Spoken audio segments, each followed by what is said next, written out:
All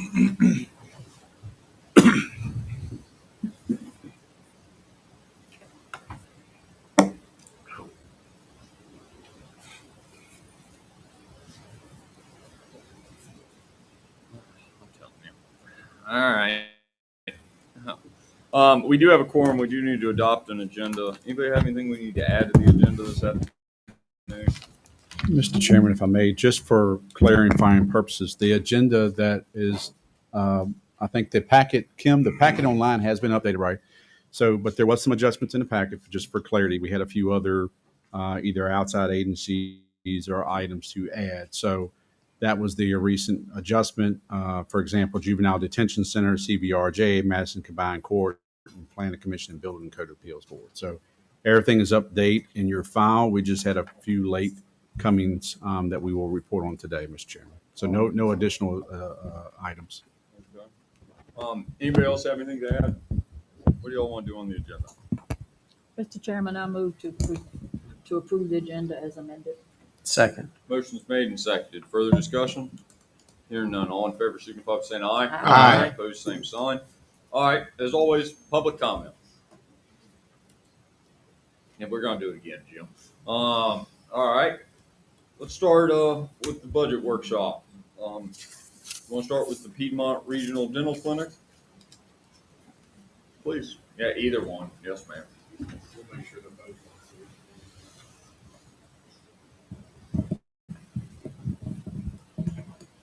Good. Thank you. Hi, thank you for considering the request for Piedmont Regional Dental Clinic. My name is Sherry Landry. I serve as the executive director of the clinic. Piedmont Regional Dental Clinic provides dental care for low-income people from throughout Virginia, but primarily people, the patients come from Culpeper, Orange, Madison, and Green and Louisa. So last year, in 2022, 289 Madison residents received dental care at Piedmont Regional Dental with 740 appointments. We work closely with Madison Free Clinic where we get referrals. We get referrals from them. We're also planning some school-based services this year in the Madison schools. That'll be happening over the next few months. Those kids will receive exams, x-rays, cleanings, and fluoride treatments and sealants. So we're really excited that we're going to be doing that in Madison this year. We requested $3,000, which if we look at the statistics from last year, that would mean $10.38 per patient or $4.05 per visit. Without the funding from you all and other counties and charitable donors, we simply would not be able to provide the care that we do to Madison County residents or anyone else for that matter. The least that any appointment would cost is $100, and that would right around 100, 112 or 113. And that would be either for a limited exam and one x-ray if somebody called us and had a specific issue, or for a child to get a cleaning and fluoride treatment. So just to give you some idea about the costs that are incurred when in treating patients. Do you have any questions or anything else? Questions? Sherry, how many? I guess the dentists are volunteering their time. No, Or we're just not? starting a volunteer or program. rate? We have our first volunteers dentist coming one day in March. All of our dentists are paid. It's very hard to get dentists to volunteer. It's hard to get people to volunteer at all, but it's Yeah. very hard to get dentists to volunteer. But at a reduced rate at this point, or there's still The dentists that we Yeah. have, no, they're paid Full competitive rates. Yeah. But we are actively recruiting volunteer dentists and hygienists at this time to expand the amount of services. We have 11 operatories, so that's dental chairs. And most of the time, 4 of them are not used, not because we don't have the patients to put in those chairs, but because we don't have the staff to serve the people. We get calls every single day that we need to turn away just because we don't have the capacity to provide the services. Did we cut you 2 years ago? So I'm not exactly sure what happened. So we had some management transition. I think that in 2021 or 22, we had a turnover of executive director at that time. And so I'm not sure that the last person came to make the presentation when they were supposed to. So I do know that the last time we got funding was in 21, What did we fund you in 21? 2,500. All right, there we go. So, yeah, I do hope you will seriously consider reinstating PRDC in the budget because we're serving a lot of people from this community and it's really important to us. Okay, other questions? Thank you, ma'am. No, okay, thank you so much. All right, Mr. Carew with OAR JCC. Hello, everybody. Thanks for inviting us back. I am Ross Carew. I'm the director of OAR, Jefferson Area Community Corrections, and we're a regional community corrections agency that serves the 9 jurisdictions within the 16 judicial districts. We are making 2 requests specifically for our local probation department and our criminal justice planner. Our probation request is for $8,797.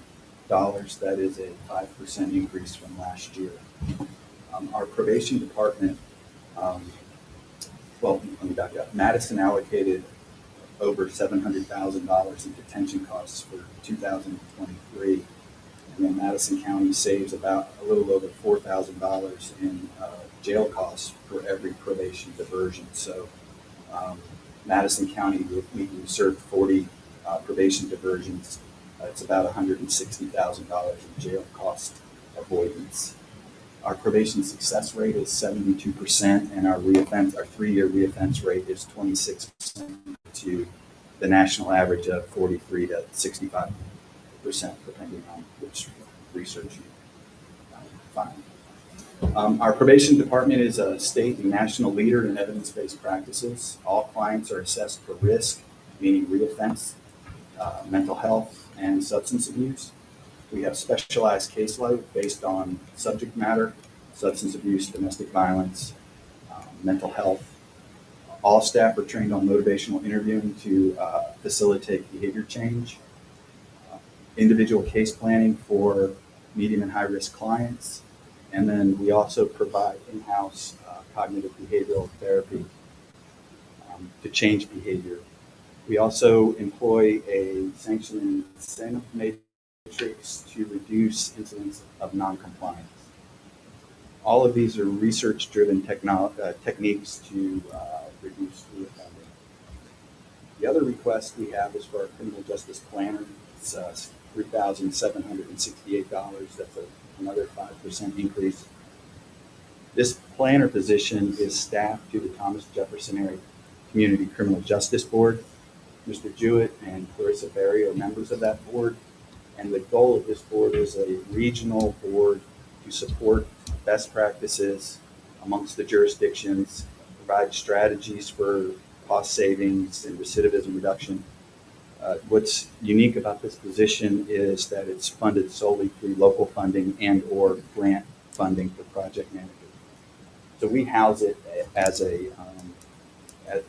within OAR, although it is a regional position.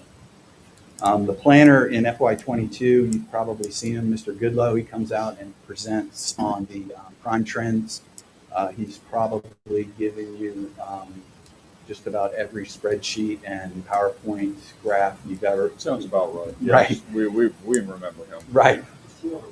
Yeah, it's Right, right. Crime is down, he told us. So Yes, good. it is. That's great news.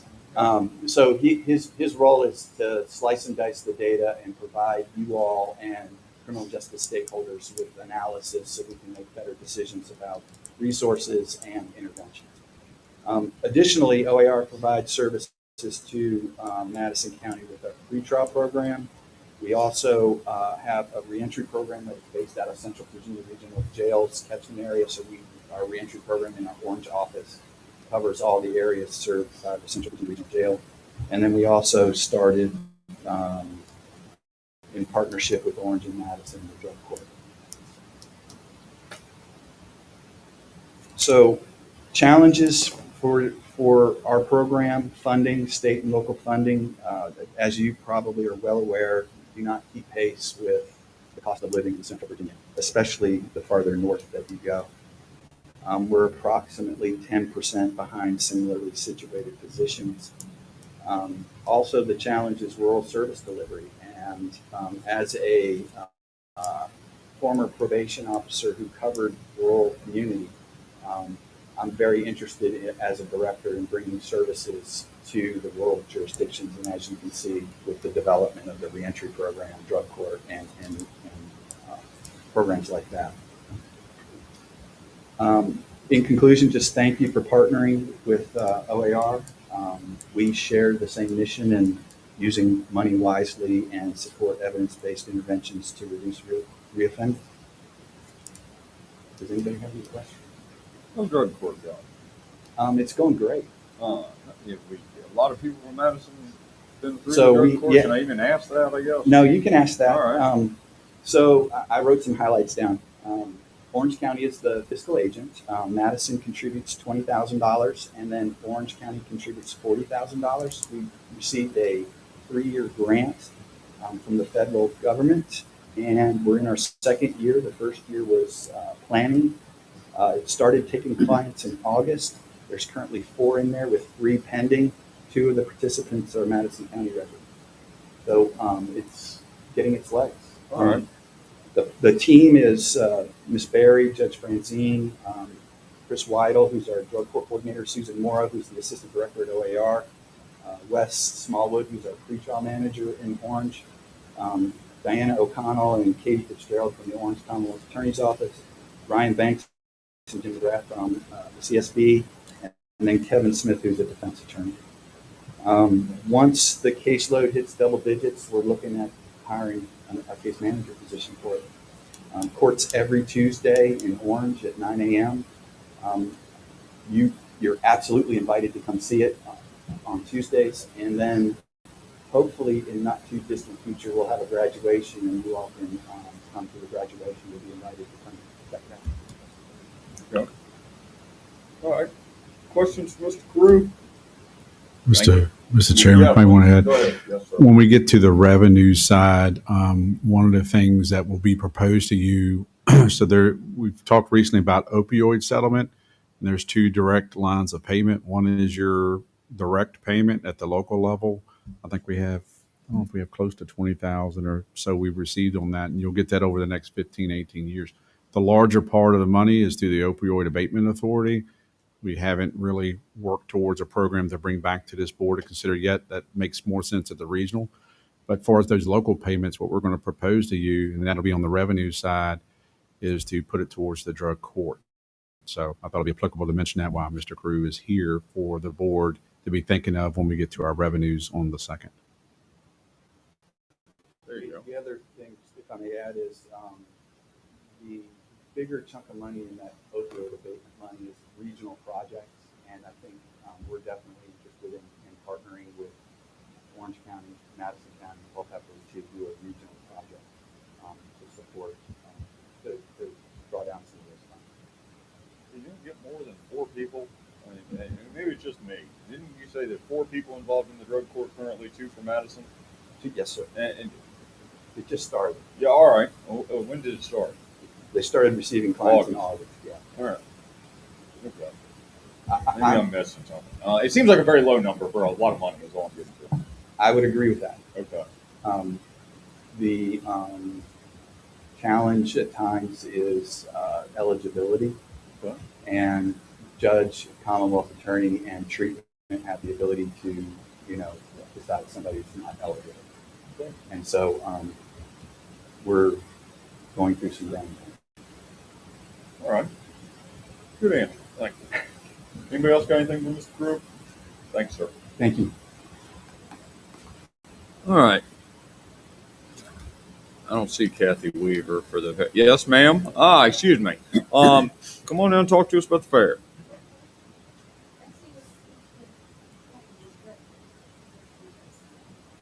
So I'm Kathy Weaver. I'm the treasurer of Madison County Fair.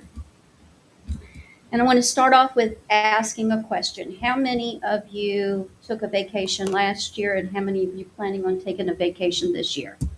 Probably in this room, probably I would say 90% are going to take a vacation. There are many families in Madison County who do not take vacation. They cannot afford to take a vacation, but they truly look forward to the week we have the fair. So the fair this year is going to be July 12th through the 15th. Our theme this year is Getting Carried Away at the Madison County Fair. We're going to use a balloon theme. We're in the process of trying to locate a company who'll bring in a balloon, so we would actually have a tethered balloon for the kids to go up, a short ways. Watch Biden. Okay, you want to take a ride? Watch Go Biden. ahead. Somebody Um, might shoot it down. Oh, okay. Last year, for the week of the fair, we had an attendance of about 8,000. We can't tell you how many came every night, that sort of thing, but we had 8,000 in attendance. This year, we're going to focus on bringing back old fair events such as tug of war, pie eating, watermelon eating, and those sort of things. Of course, the highlight of the week for most people is Saturday night when we have the derby, the demolition derby. We're going to try to bring back the Artmobile, which was not allowed to come last year from Richmond due to having some problems with the trailer. And we're looking to have bands and music every night. We're also talking to a company to bring in a mobile escape room. If you've ever done an escape room where you go to Charlottesville and you go in, you have to figure out the clues to get out. So we're looking at a mobile escape room.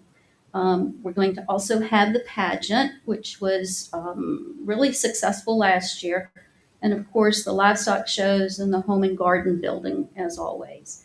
So I want to thank you for what you've done in the past for us.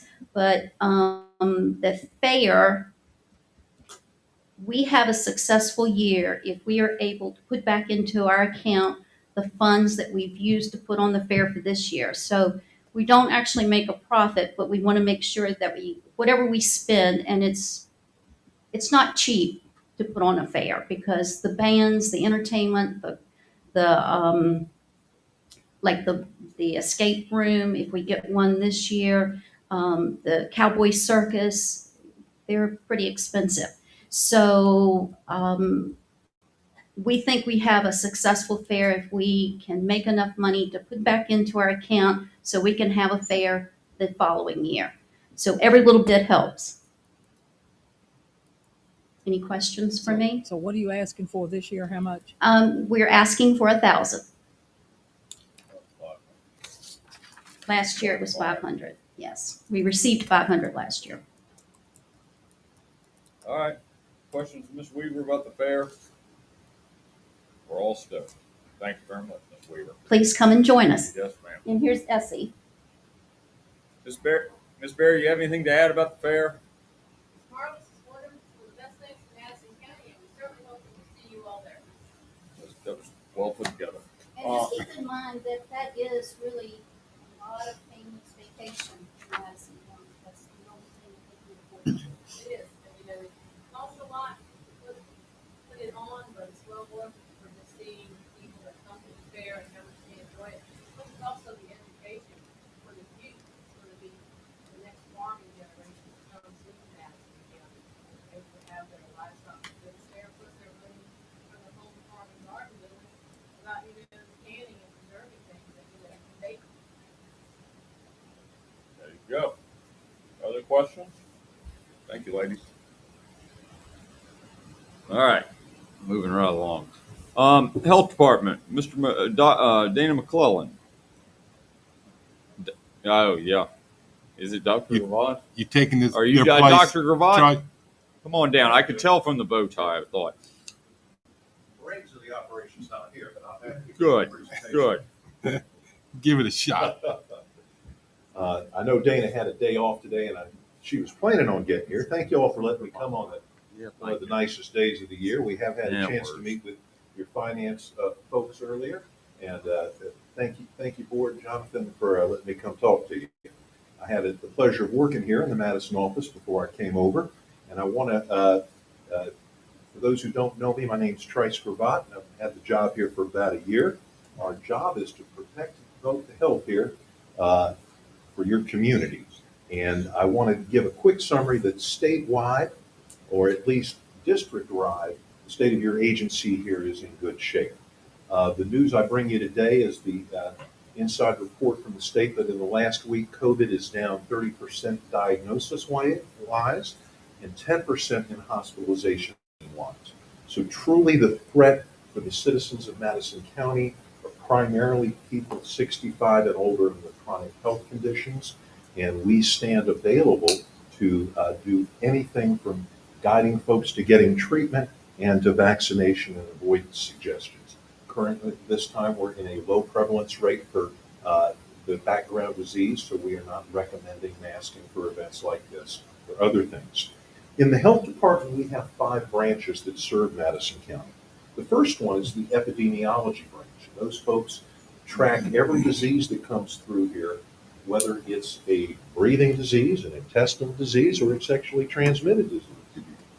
As your health director, I have served in your clinic diagnosing some of those. And we also monitor tuberculosis. I know that my epidemiologist was responding to some rotavirus outbreaks here, and those are under decline and under control right now. In population health, we take a bigger look at preventable diseases in the community. Our population health director was at a community health assessment meeting today, and we're going to be bringing here to Madison County on the 27th of this month to the fire hall an opportunity for concerned citizens to come out and tell us exactly what they need. So we'll be publicizing that, but know that that community health assessment will be passed on to your staff and your group to further guide choices. Along with our population health area, we continue to collaborate with the other partners to try to dial down the opiate problem that exists. We're working with the Community Services Board. Jonathan, one thing that our agency just found out is there's going to be some funding for VDH independently of what you all are getting, and we'll see how we can bring that to the table to be of help. Our emergency coordinator is available to come teach anybody who wants rescue techniques and give them medications to do that. With our nursing program that's relevant, our WIC program is going to be going live in May. The federal government has prohibited us from seeing patients directly live or allowing us to do much with them. The relevance of that is we'll be able to put car seats into the family's hands. We'll be able to also facilitate good formula and do better teaching and education in that capacity. Along with that, we're going to be enhancing our clinics here. We run a clinic for folks to drop in and get health care for family planning and other health issues. We're expanding that service, and also we continue to do certifications. I sign off of those for citizens of Madison County to be qualified for Medicaid and get in-home services. So our nurses actually go to folks' homes and qualify them for that. One last thing that we have brought to the county that I think is helpful is that we have hired a fresh quality nurse practitioner. I think for some of the women at the clinic, they prefer to see them than a bald old man like me. So we're making it a little more comfortable. For our environmental health folks, we continue to work hard to deal with concerns about water quality here, and also we don't want anybody to have a failing sewage system. So I sign and work in that way. Lastly, I learned a whole lot about cats and rabies last year with Madison County, and I think we're trying to get ahead of that and help folks to stay ahead of that. And one thing that we just hired recently, we stole a real good food safety expert from Alexandria that'll be starting with us next week. And I want you to know we're bringing even better quality here and more frequent restaurant inspections. I want to certify right now, essential services are all safe and clean. and I have not had to ask any establishment in Madison County to be shut down.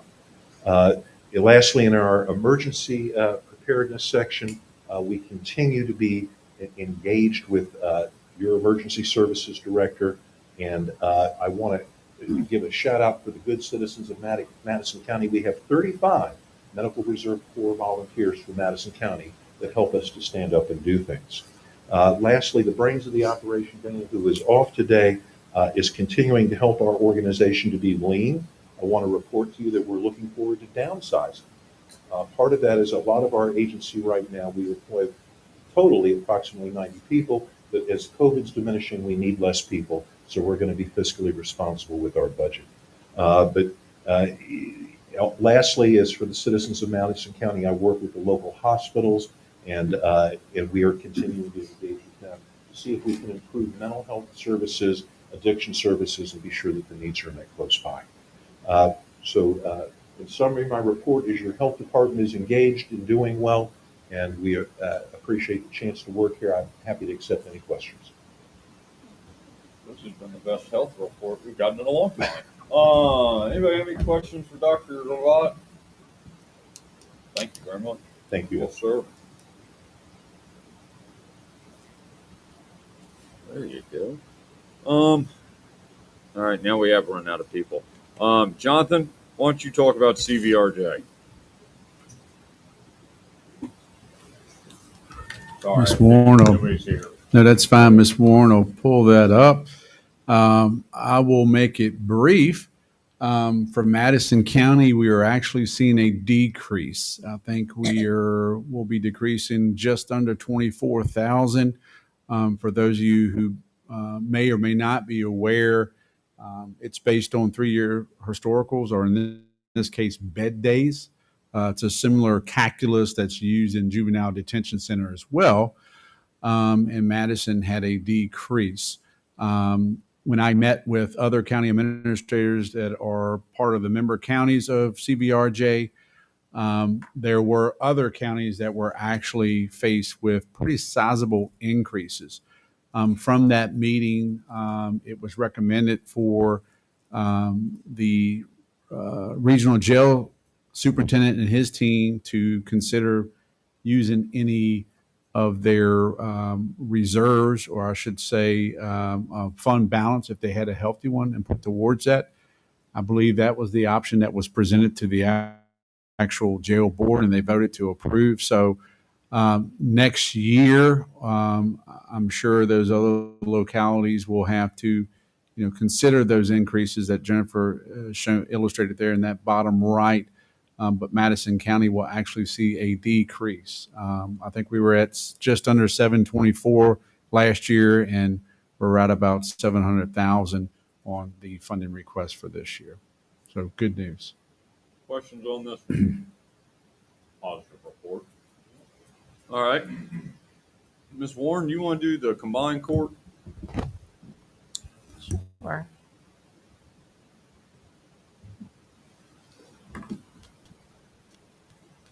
So I'm happy to report this. There is not any change to the budget request for the Madison Combined Court. Let me make this a little bit bigger. This just came in from Wendy.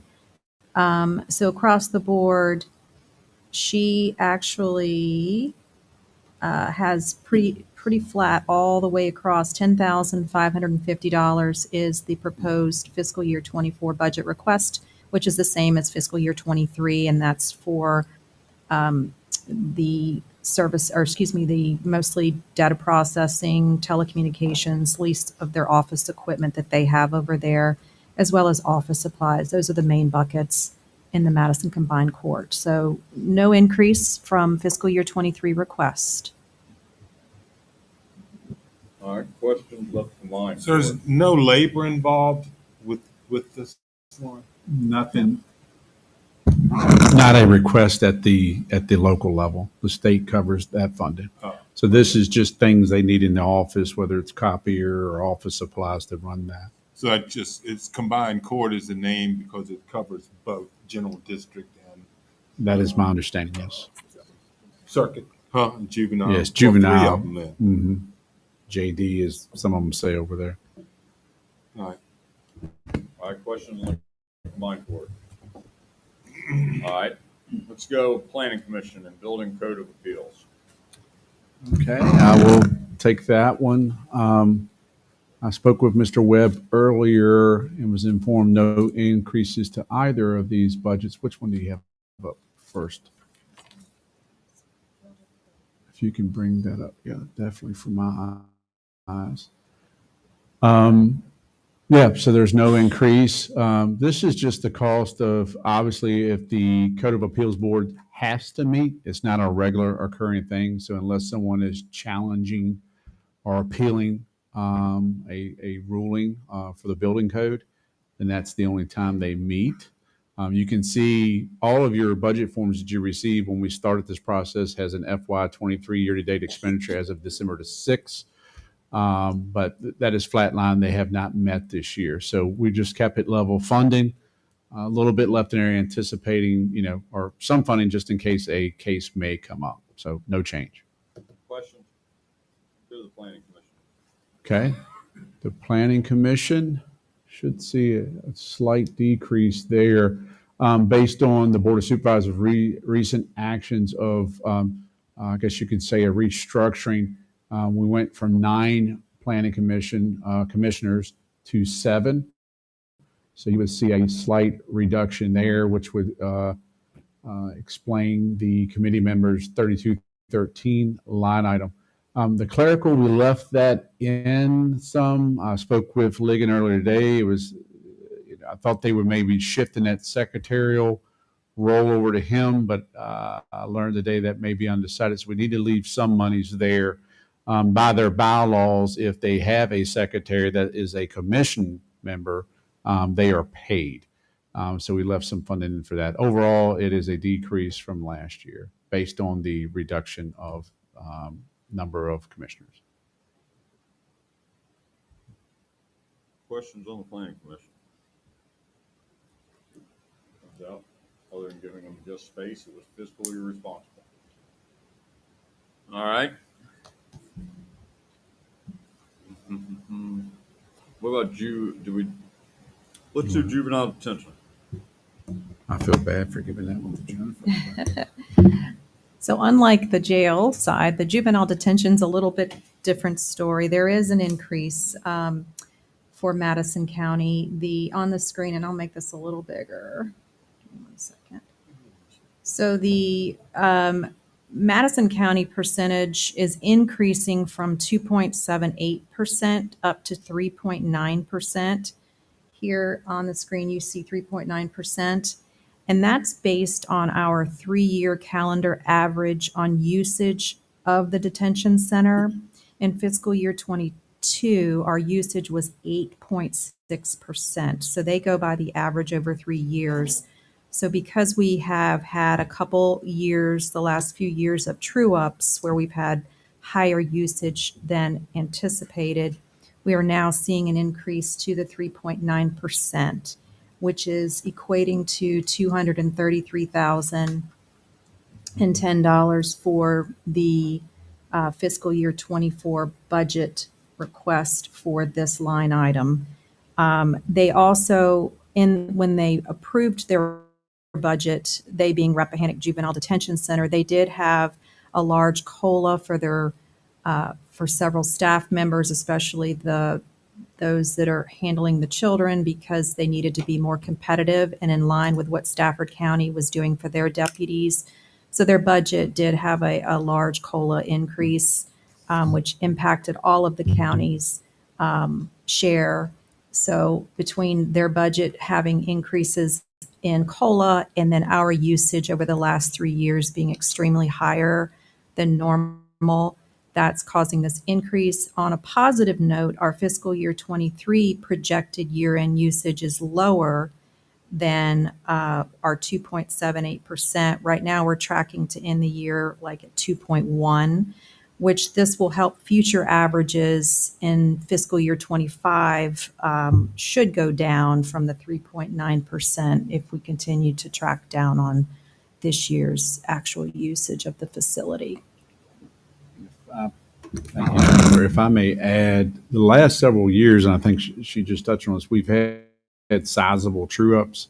I think last year, almost for about a year period, they had a long-term juvenile for Madison County. So when you get into those extended stay periods, they're more costly, and that's what happened to us last year. But we've had true ups, I think, north of 100K, at least the last 2 out of 3, if not 3 out of 3. So again, a 3-year average. All right. Questions about juvenile detention? So that's just a straight calculation, pretty much, huh? Uh, Do we have any input on, get a chance to say, or to hear what their COLA is gonna be? That, At our finance committee meetings, which all the county's finance directors meet with them, we do discuss all of the budget line items, and there was a lot of discussion around that. And they did trim back. And Jonathan meets, I'll let you mention in your meetings, the discussions on COLA, but we were able to get through a lot of line items with their finance director. Yeah, I had to go back through their budget packet, but they were originally at, I think, a mid-year adjustment around 2%, and then an additional 10% COLA. We scaled that back to, I think, a 5 and a 1, so a total of 6. So there was a reduction. Understand, and even though this is outside of Madison, but Madison is a participant, seeing who they're competing with. We're in this district, which is why we're going to Stafford. But certainly when you're dealing with the facility in Stafford, their staffing, their surrounding comparison is a lot different than salaries in this area. yeah, So I guess my question probably should have been a little more general. We are at the table during budget discussions. yes, That should have been my question. yes. The right question. All right, other questions on juvenile detention? All right, let's go to Germanna. Dr. Gullickson and Dr. Davis, come up and tell us some things. Hello, I'm sorry. We are Thank probably you. messing with your schedule, and I was sitting out in the car. I've been out in the car Thank since you. 1 o'clock, so I apologize. I had the opportunity to meet today. I'm Janet Ellickson with Anna Graham, the superintendent, who is just fabulous. You were so lucky to have her. And we're planning a lab school together along with other neighboring rural counties where we will be working, and it's been funded as a planning grant. We will be working to grow our own teachers through the students at the high schools. And so the plan is that the students will attend Germanna for 2 years and then transfer to a higher ed institution after that for the last 2 years. We plan to use the sites, the high schools and grade schools, for practicums for the students, and we're terribly excited that we've been funded for this. There are only about 10 lab school planning grants that have been funded in Virginia, and along with Culpeper County, Madison County, Orange County, and Fauquier County, Rappahannock County, I'm sorry, we will be one of them and grow our own teachers. So stay tuned for more information about that. Wanted to just update you. I was here in the fall, and we have, again, Sarah Berry, our board chair, with us. Wonderful supporter of Germanna and just a wonderful supporter in the community. She's helped us connect with social services, and that's been a really amazing thing. So thank you, Sarah. You'll see that there are some updated numbers for you. We continue to grow in this county, partially in online education, and that's really critical. We continue to grow in dual enrollment, and part of the reason that we will continue to grow in that, the figures this year are not final. One of the reasons we'll continue to grow there is the lab school, as well as using some of the qualified teachers that are in the school division. Ms. Graham is very, very blessed to have highly qualified teachers. In fact, I threatened to hire a couple. She said, no, I couldn't do that. But your school division has probably the most competent science and mathematics high school teachers I work with. So congratulations on that. And part of that is your support, of course. Our ask for you for this year is about the same as last year. This year, we hope that we might actually have some, I hate to say that, maybe get some money. And understanding though that budgets are tight, and honestly, if you had to choose between the school division and Germanna, we would want you to fund the school division, to be very honest, because that's how we get prepared as students. The packets that you have in front of you, don't forget your Germanna mouse pad, put it everywhere, put it in the back of your car, take it to church. But we want you to have that because we're very proud of our college.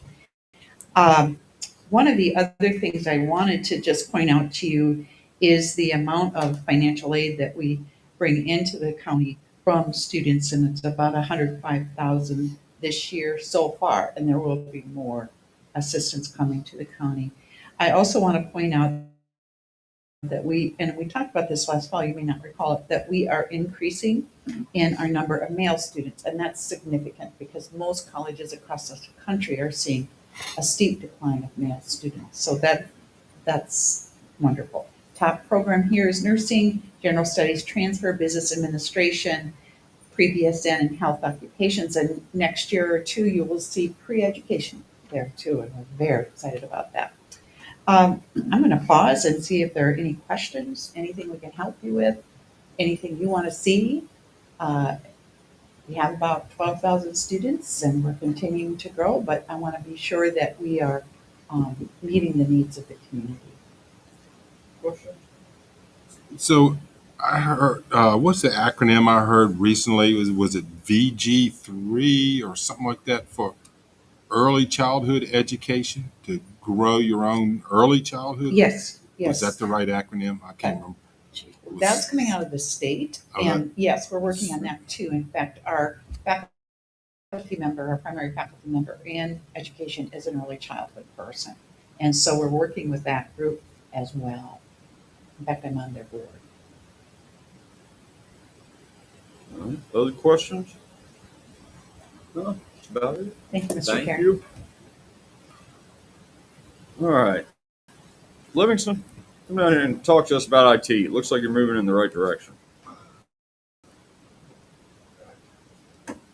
You gonna sing for us first? Would you like me to?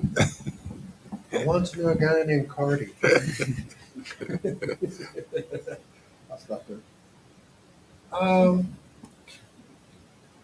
This budget this year, I think I know more about this budget than I have any of the budgets so far due to the changes we've been going through. And also due to Miss Jennifer's excellent help over there. If we get down past, where do we start here? On line 16, ANS. So we have went up a little bit more this year for ANS.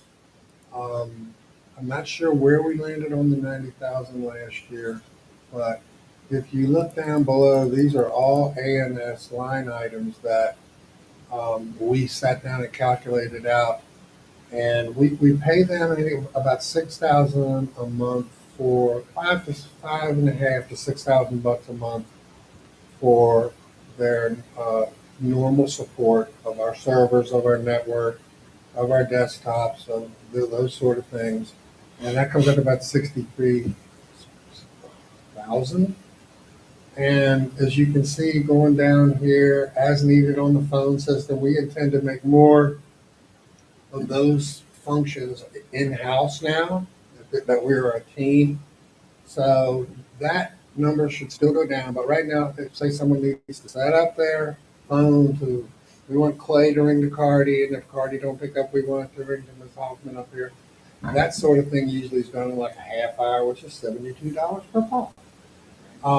And we're going to definitely be learning more of that, taking over that now that we have the time to do that. And it's not a lot, but it will be coming back in-house. Service contracts, basically for adding new equipment to the baseline contract for maintenance throughout the year, new hires, et cetera. That's a good number on that, I think. Probably a bit more than we'll end up needing, because I don't see us hiring up and increasing staff across the county by a ton. or losing staff across the county by that time. So that number should stay the same. These DigiCerts are these certifications that we have, these yearly things. And most of these now that you're seeing down below this are yearly totals. But DigiCerts are used for the web server, certifications for our domain name, things of that nature that you don't normally see every day or hear talked about every day. The WatchGuard is our main number one firewall that we've got that comes in and supports all the other firewalls. And the maintenance for that and the administration if we need be, and just to keep that thing running, that's what that cost is right there. These Firebox T15s, we've got them in the CID, we've got them in the firehouse, we've got them in the animal shelter. Where's the other one? There's one more out there floating around. EMS. EMS has one, and they're basically allows us to do their VPN. Um, and the AP325s, those are the access points, the wireless access points that we're using Commonwealth's Attorney in these two buildings, the 410 and the 410 building, 414 building. So that's basically our wireless access points. The big number there is our yearly annual subscription for Office 365. Every year we're going to pay about that. That's like, I forget the exact cost per license, but it all boils down. It's about $150 a year or something like that, somewhere in that range. But it comes out to 22 grand a year, and we will be that. Same thing with the other situation. I don't see that going up a great deal. I don't see it going down a great deal. Let's go with A&S. We get a better deal on like the Microsoft license. But that- Economies of scale. Or, By them doing it versus us doing it, I have to do the research on that. I've never asked Christina that question. I'd almost bet that the only savings we're going to get if we start doing that is not only do they charge us per license, but they also charge us to implement them. Like if I go buy 3 new licenses, say I'm running low, and I try to keep about 3 available for new hires and things of that nature. If we were to go out and buy them, they're going to cost us about $400 and some dollars. ANS will charge us an hour labor to implement them. I'm not sure what they're doing with the implementing of them. Because to me, it'd be like I had a license, I just go apply it to the user account. So we could certainly look into taking on that part. I mean, but in the grand scheme of things right now, you know, like when we did the last phase, which I thought the phase on the Office 365 migration was going to be over a year ago, it didn't. It's still went on for into this year. And I can't really give you any other than it just wasn't communicated correctly. You know, in the beginning, we didn't estimate how this was going to go. But it ended up being like the last bill we paid off was in December, and that was in 19,000, I think. But that is the end of the Office 365 migration project that we started 2 years ago. So we're right there now at that number.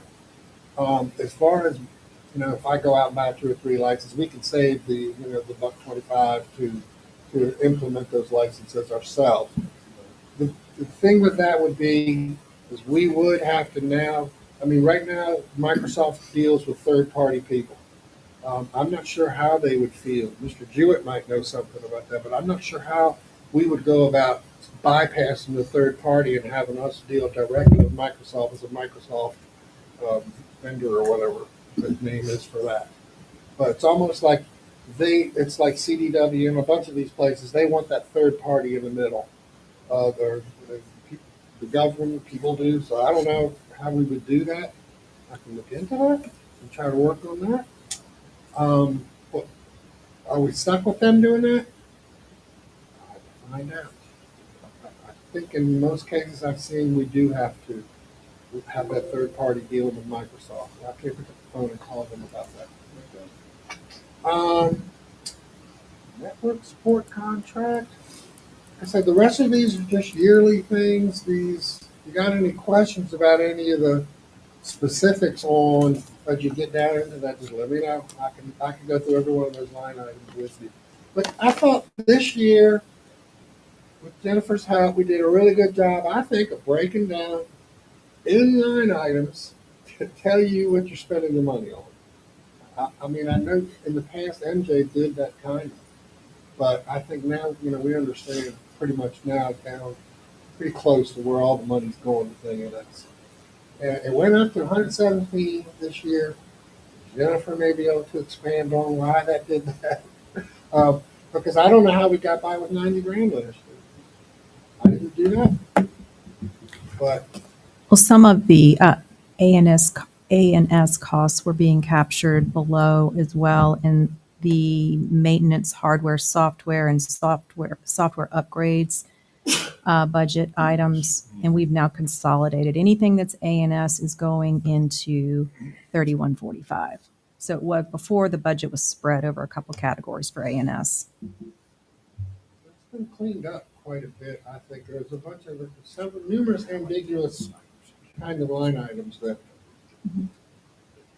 someone came up with. But I think it looks better now, as far as I'm concerned. Then you got your maintenance and hardware. That's basically what it is. If we need to replace parts inside of machines, the memory upgrades, the solid state drive upgrades, things of that nature, upgrading, making sure everybody's on Windows 11, ESET, which is our virus protection, a whole bunch of stuff comes out of that. Website management, that's going to be cheaper this year, coming up, due to the wonderful effort of the IT department, Mr. Barrett, negotiating that and getting that set up. That's definitely a better website, a better product at half the cost. So, yippee-ki-yay. And cybersecurity. That number came about because after meeting with Christina Garrison with A&S, he's informed us something we've known all along, and I'm sure Mr. Jewett knows this since he's in the IT field. It's coming. It's coming. The government is going to start mandating it. I guess the state government, whoever's going to start mandating that, and we're going to have to get that plan together and get moving on that to be prepared. We either get ahead of it or it comes up behind us and bites us. We're going to have the year that we roll that out. Bruce, do you mind if I add to that? Not at all. So when we talked to Christina, she basically said your cybersecurity framework is in place. What the $18,000 is being budgeted for is if we have to pay A&S to do a logging for cybersecurity, if we have to have a logging system, if we're mandated by either our insurance company or the state to keep a log, that's $1,500 a month in extra costs from A&S to do the cybersecurity logging.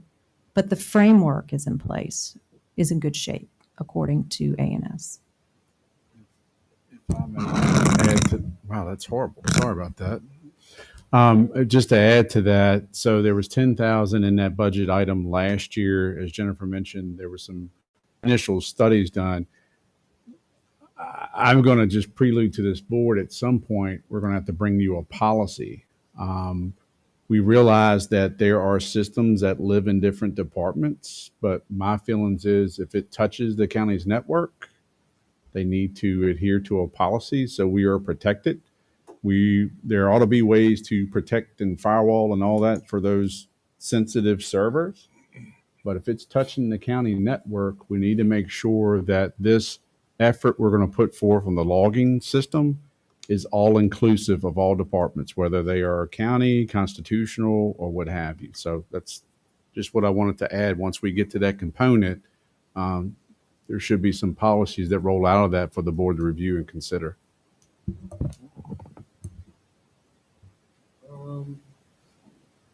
That about covers it, except for at the bottom, the IT equipment, that 20 grand. That is just what we'll need throughout the year. If indeed we do need to buy a new switch or we do need to buy some new computers. I think part of our reason we didn't use as much of that this year was because of the solid state drive and RAM increased upgrades on the all-in-ones. By doing that, we saved us from having to get rid of those clunkers, and we made them we basically rebuilt the engines, and they're running really good. So they should last us a while. We are going to start working on an evaluation plan that Jonathan has talked to us about, to where we can start to predict much we really more accurately, how much we're going to need each year to upgrade, replace equipment as needed. Other than that, we don't talk about the fiber stuff here, do we? That'd be the next. Yeah, the other piece is just you can see RDA is going away. We did keep $10,000 in there for the historical site that they have in place for us. We want to get through the audit. The next audit, we're in two systems, RDA and for the first 6 months in the new Munis. So our auditors are going to need access to RDA. So we're paying for that historical site for a couple months. That's the 10,000. But after fiscal year 24, that will be a complete zero. And as you can see, Tyler's annual maintenance support is $43,825, and then the revenue tax collection software Avinity is the $78,507, and then we have the Laserfish at 12. So these three are the annual renewals of those main ERP components that we have going forward. Yeah, the 10,000 is not locked in stone RDA, because we're waiting to get the word back, and it was late on my part getting any information. But we need to know how much they're going to charge us to stand that up in the cloud. That's till we hear that, we won't have the exact number. It's got to be available. We got to keep it. RDA's not. There's nothing allowed. All right, Ms. Hoffman, give us a synopsis of what Bruce just talked about. Bruce, you did marvelous. Thank you. All right, questions for Bruce. Yeah, Mr. Chairman, I do have some questions for Bruce, but I think that would be more productive if I could meet with him at another time. We had talked about getting together anyway, and certainly would be glad to help the IT department on some of these issues that have to come up. Certainly, sir. All right, Any other questions? thank you. My pleasure. That was the best budget presentation so far, Bruce. That was like French. All right. Yes, Ms. Morton, come and talk to us about Virginia Career Works.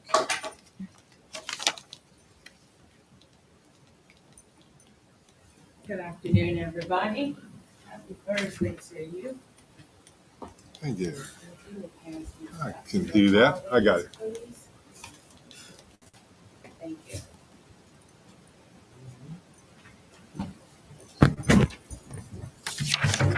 So Virginia Career Works, as you all know, my name's Sarah Morton. I'm the Regional Workforce Director. The state has about 14 different workforce boards in the state. I have the pleasure of serving this area, which covers Nelson and all the way to Culpeper. And we work specifically with Madison. So I currently serve on your Madison Advisory CTE Council. We also support several of your local farmers in a food security effort that we do here, in providing food to local food banks that's directly sourced from local farmers. We provide career readiness and career workforce development solutions to your citizens in the county. We also help young students to find internships and get them placed in different trade areas and other workforce opportunities here in the region. We just received 2 grants, one a Go Virginia grant to help to formulate those internships for students in the region so that we can start creating a pipeline for the next set of workforce residents in this region.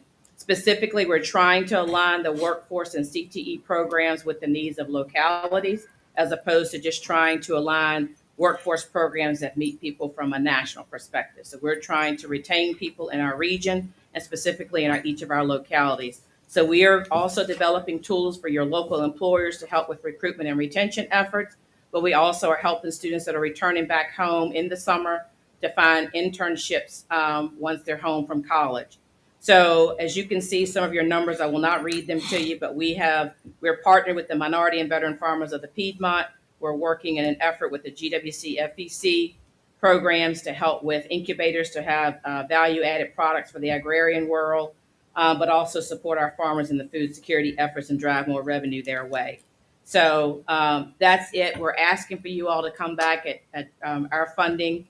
We know you've been grateful in giving us $500, and we're grateful of that. So if you could contribute to that this year, that'd be great. A little bit more would be appreciative. So I'll take any questions now from you all.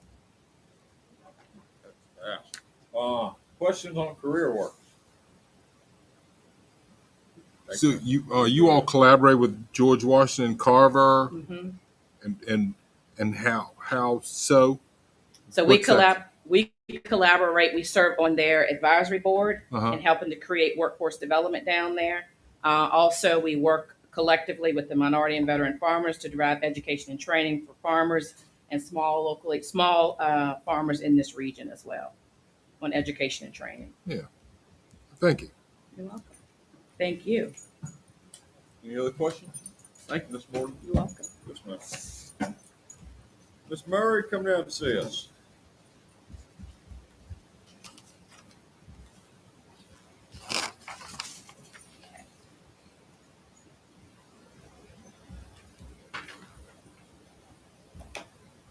Hi there.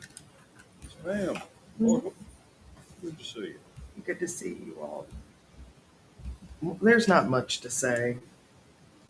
I had to go up on a few things and I'm sorry, but I couldn't help it. Has gone up yet again.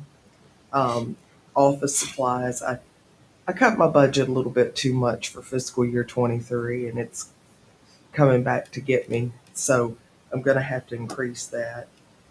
But overall, my budget's like a 2% increase. And I'll try not to spend it if I don't have to, of course, but I'd like to have it in place. All right. I can go line by line and say whatever, but honestly, It's pretty self-explanatory. it is. It seems like the bank service charges, correct me if I'm wrong, that is bank service charges as well as the Right. office supplies and postage are the three items that They are. are. Okay. All right. Good questions from Ms. Murray. All that money we run through that bank and they charge a service charge. Yes, they do. That ain't right. Well, it'd be great if you could get them to not charge it, but I've tried everything. I mean, I'm sure you have. and we like to deal with our local banks. Of course, I keep a large sum in LGIP, but we do have some in each of the local banks. And we have two banks, as we know. So, All right. Questions from Ms. Murray on this budget? It is self-explanatory. Yeah. It's really clean. okay. Yeah. Thank you, Ms. Murray. All right. Thank you. Good Lord. All right, Mooney, come down and talk to us about facilities.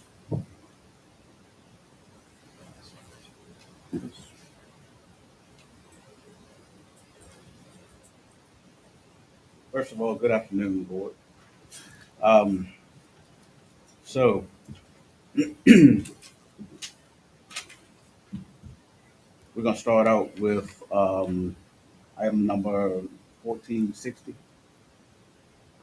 That is the overtime. We're gonna have to increase the overtime. Having a new employee and having him do custodial work half time, it's not enough time for him to learn the job and do things by himself. So we are going to have to increase that. It is probably about what? Well, anyway, we're just gonna have to increase that a little bit, to 5,000.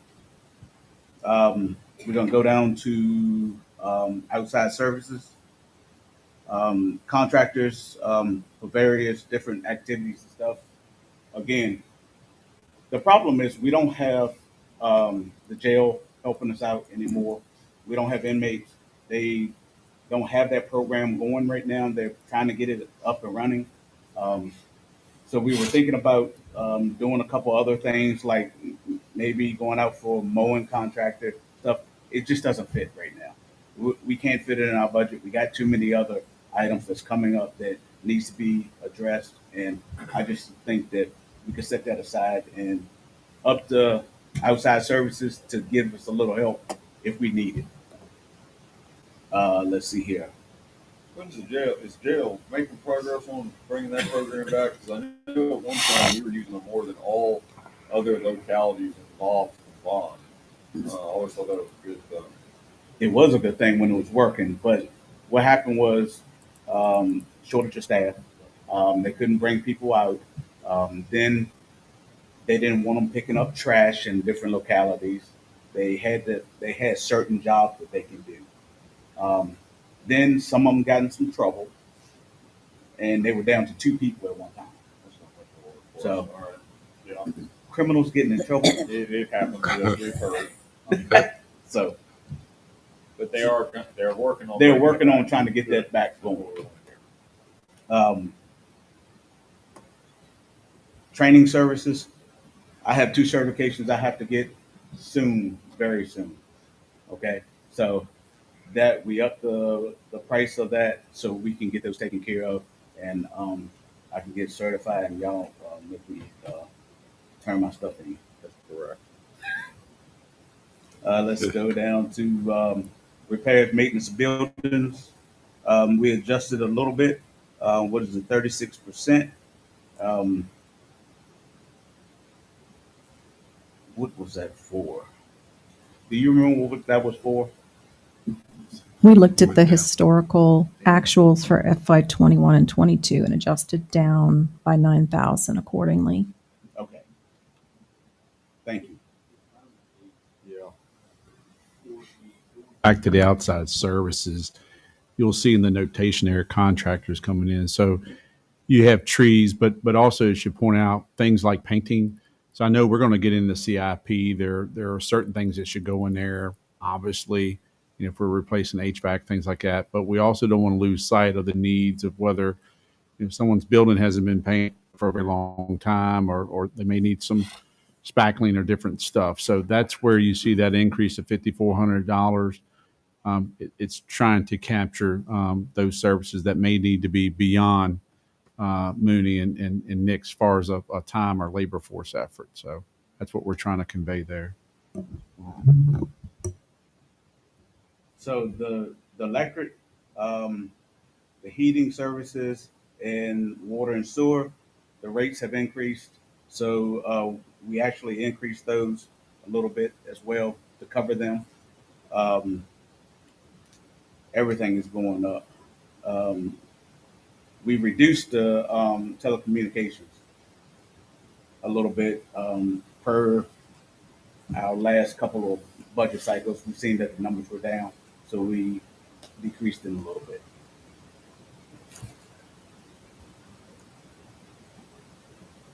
The alarm system. So the alarm system bill has went up. Well, I think we're actually getting to where it's supposed to be. So we had to increase that budget so it covers that, and it should be spot on what the increase was. Insurance vehicles. We have a new vehicle, so the new truck, the insurance is gonna go up because we don't have vintage stuff no more on there. So We don't have any new vehicles for Jerry. not yet. No. Good. All right. All right. Yeah, that's a good thing. Maybe farm equipment. Yeah. Uniforms and masks. So the price of that went up. Um, so we increased that. It wasn't by much, but just to make sure it was covered. I remember, I think it was last year we decreased it, and I think we went too strong on it, and I think we have to bring it back up to par. Office supplies, actually cleaning supplies. This is a pretty significant one. Um, the price of the cleaning supplies is crazy now. Um, Not only that, we're supplying EMS with cleaning. We're not cleaning that building, but we're supplying them with cleaning supplies. So there's no way for me to monitor how much that we use at that point.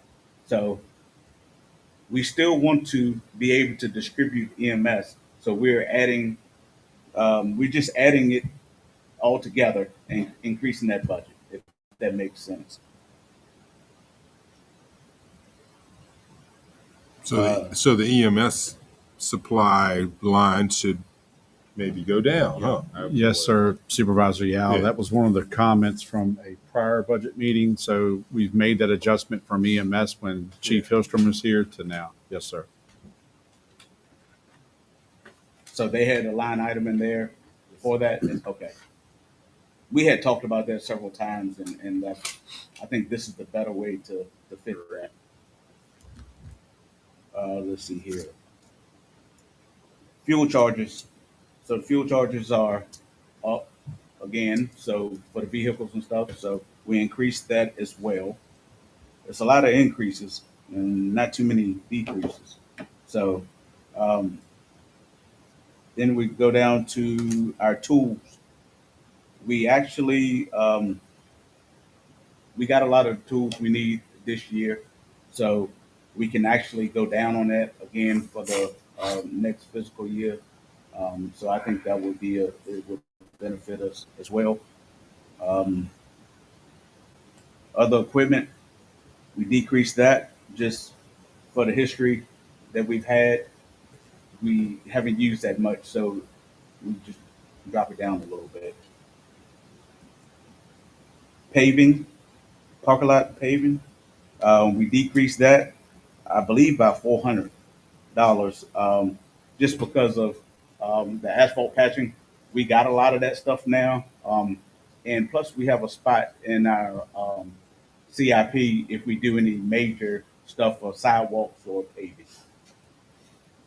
This is just buckets of patch that you keep around to, Yes, as sir. an example. Yeah. Yeah, for potholes and Yeah. stuff like that, or sidewalk break, stuff of that nature.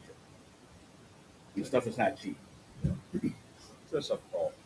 Huh? Just a call. The one we use for um, asphalt is what is that? Aquafalt. Yeah. So what you do is you put it in there, add water, hardens up, ready to drive on. Where do you buy that, Mooney? So it's several places that have that, but we get it from. It's called uh, Frontline, Florida. What is it? Oh, is this the pipe supply? Yes, that's where we got it. Florida line. Florida line. That's what we get. How much you buy at a time? Do you buy like a pallet or just a few buckets or? So I just buy a few buckets at a time as needed. I don't want to store it for a long time because it goes bad. Oh, okay. So I think we have like a stockpile of 10 buckets. So All right. Questions for Mooney on his budget? Mr. Chairman, I just want to point out for all board members and the general public, since this is the facilities budget, so when you see things like heating and things like that, a lot of those items are other facilities, but it's facilities as a whole. So that's why it's being budgeted in the facilities budget, but that's multiple facilities you're seeing there. So just when you see rate increases, whether it's water and sewer or heating, that's affected by multiple facilities in the county. All right, questions for Mooney on facilities and maintenance. Let's go to the transfer station. Transfer Looks like it station. hurts. excuse me. No, keep going. It looks bad. Yes, it does. There you go. So could you bring up the email, Jennifer, to start this off, please?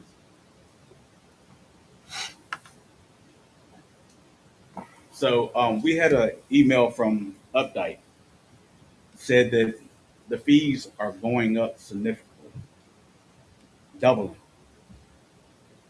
Come on. Okay.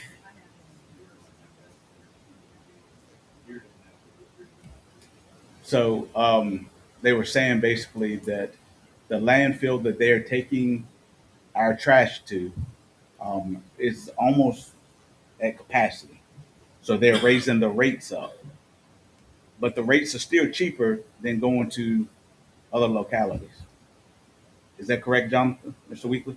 That is correct. In their contract, they're required to use the lowest facility. They are now currently trucking it into a location in Richmond, and as Mr. Fraser said, they are nearing capacity at that landfill, so rates have doubled. I've asked about King George or Amelia counties; they have landfills, and I was informed that the current location is still a cheaper of those other options. We have a 5-year contract with them. Yes, it's up in calendar year 2024. So that is something that the board wants. I think it's about 180 days required to give notice. So we would look to recommend to the board to put that out for bids, for bid in the near future. And the current tipping rate is $28.15 per ton, and it's going up to $42 per ton. So that's a 50% increase. That's a lot. So Mooney, what's our rate when I haul farm stuff out there and pay? What is it? You know what? Right off. I don't know it right Are you if you're a commercial hauler? Yeah, commercial. 65 a ton. $65 a ton. And we adjusted that a few years ago, and at that time we were higher than I think Culpeper and Green. I need to take a look at that again because to make sure our fee structures. But we certainly don't want to be unreasonable to some of our commercial haulers. I think we have one or two that are businesses in the county. Yeah. If you did 65 right now, where is the commercial hauling rate going to go to? Well, the commercial hauling rate is 65 per ton. We have not brought any recommendation to. They are going up as their disposal from 28 to 42. Right. Understood. So obviously there's a consideration to be made on the other side of that coin, right? Yeah. Yes, sir. Man, that's a big bummer. And how does recycling play into this? Well, no. Do we end up paying for that too? Yes. Essentially, and I'd have to pull up the contract, but going off memory here, that basically whatever, like if you and I went somewhere as a homeowner to recycle, you might get some funding for it. Here, they receive that revenue. Updike does. Updike does. That's part of our current contract structure. We're paying them. They're getting some money back. We need to go back out and do it here another year. And just for historical purposes, the last IFB that went out, we received one submittal. Yeah. So you think when our recycling bins go out of there and they go wherever, we're going to get charged $42 a ton for that stuff too, just like the trash that goes in the.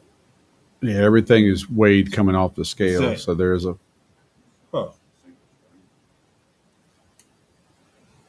And luckily, we still have a little bit of life on those scales that we don't have to replace them right here, right now. Ms. Warren's going to pull up the contract so we can show you that recycling portion. I don't want to be inaccurate. Yeah.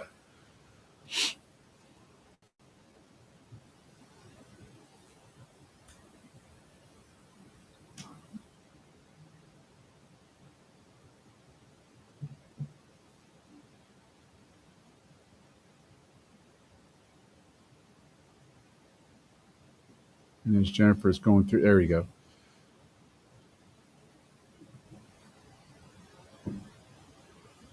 So you had 46 per ton, but there is some in there that, what does it talk about? They get the contractor shall retain proceeds There you go. from the recycling of recyclable materials is in there. And it's source separated. It used to be a single stream where you'd back up to the wall and dump it in that trailer. Now you see all the little different dumpsters, I guess Yeah. you could say, or receptacles. So And then the hauling initially was 23 a ton, and then it went up to 28.15, and now it's going up to 42. For the tipping, my apologies, the Yeah. disposal tip. and there's that CPI component. as Right, well. the CPI.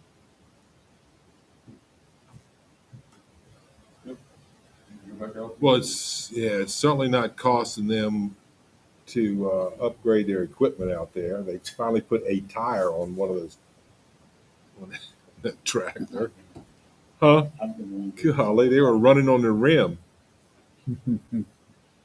Ollie?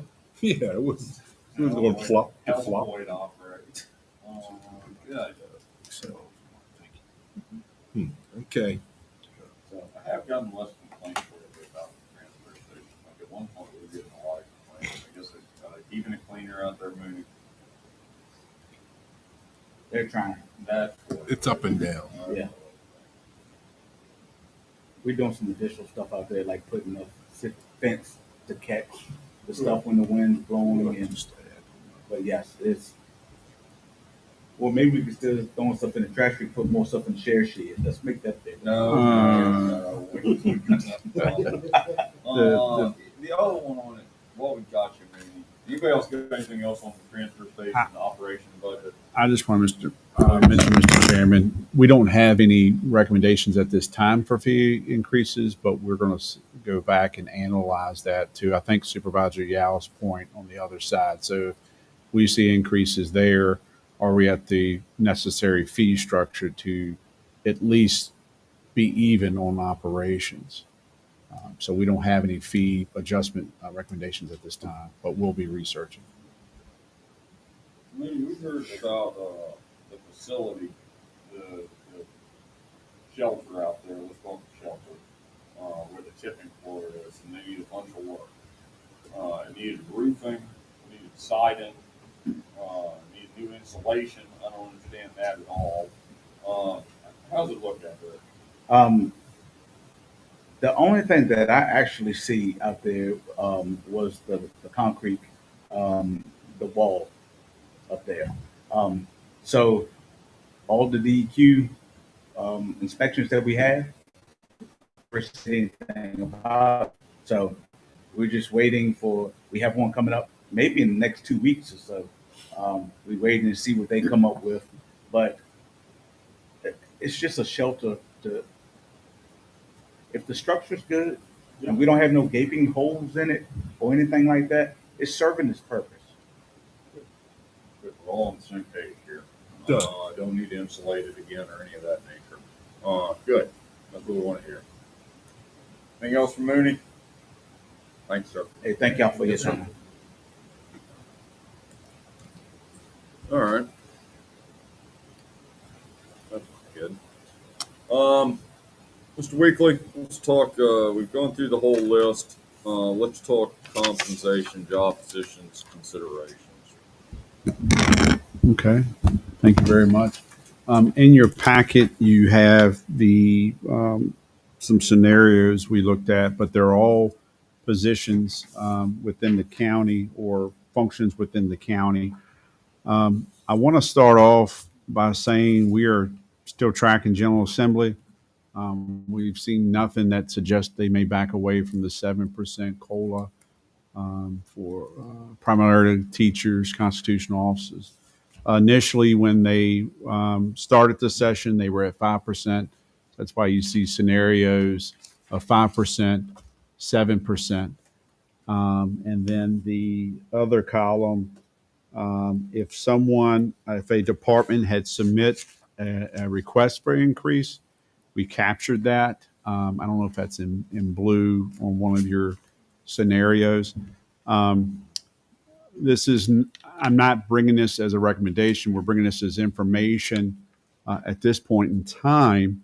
So what's in blue, I don't know if you want to say fully vetted, or I'm not providing a recommendation on that.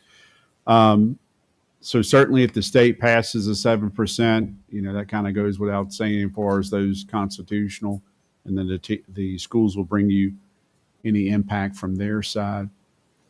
I will say that in one of the department requests, when the animal shelter was here and Ms. Hammock was presenting, it was recommended to move a PTE position to an FTE. I will say I am not recommending that to the board at this time. I'm going to try to see if we can maybe do some restructuring or some redundant functions. So I know while we're need to be separate, I do believe we can have at least some backup certification in ACO. Tammy, when she was there as a part-time employee, was certified as an ACO. So if Mr. Cave or Miss Dotson needed to be on vacation or out sick, long stay, Tammy was able to fill. Tammy retired over this last year, and we don't have that backfill, if you will, in that position. So I would like to see if we can maybe gain back some of that ACO kind of redundancy and maybe give some consideration next year to that. But I'm not recommending we move that PTE to an FTE position. I believe you all will be making some decisions on other positions if they're grant funded. I know we had conversations at the Commonwealth Attorney's office. You were going to provide some direction there. And I will mention HR. We are recommending personnel in that function to have an adjustment. And I may actually lean on Jennifer a little bit to give you a little background in that if you wish. Thank you. Yeah, since I started with the county in September, which is about 6 months now, I've observed our HR, I guess her title's technician, generalist, and she's way more than a generalist. I can tell you that in 6 months, I have not once had to manage any HR function. She is fully managing our HR department for, at 100 employees. She's also, as a part of her annual review, she and I have discussed her getting certifications for HR, which is through SHRM, SHRM, which is a Society for Human Resource Management, and she's signed up for those courses to become SHRM certified or HR certified. And between now and July 1st, she will be certified as a certified manager in HR. So my recommendation is to put her where she should be based on the level of effort and work she does for our county in managing our HR department. So I've put a request in here for $60,000 salary for that position. I'll just add to that before moving on to other salaries. If you think of anything that passes through, whether it's labor laws or updates or onboarding or our insurance, all that happens through that I say department. They've been housed in finance for forever, but they do payroll. They do a lot of things for many offices. So even though they're housed here, it's beyond that. So the spreadsheet that's laid out, you have the scenarios, and Jennifer did a wonderful job. She also shows the fringe for each one of those scenarios.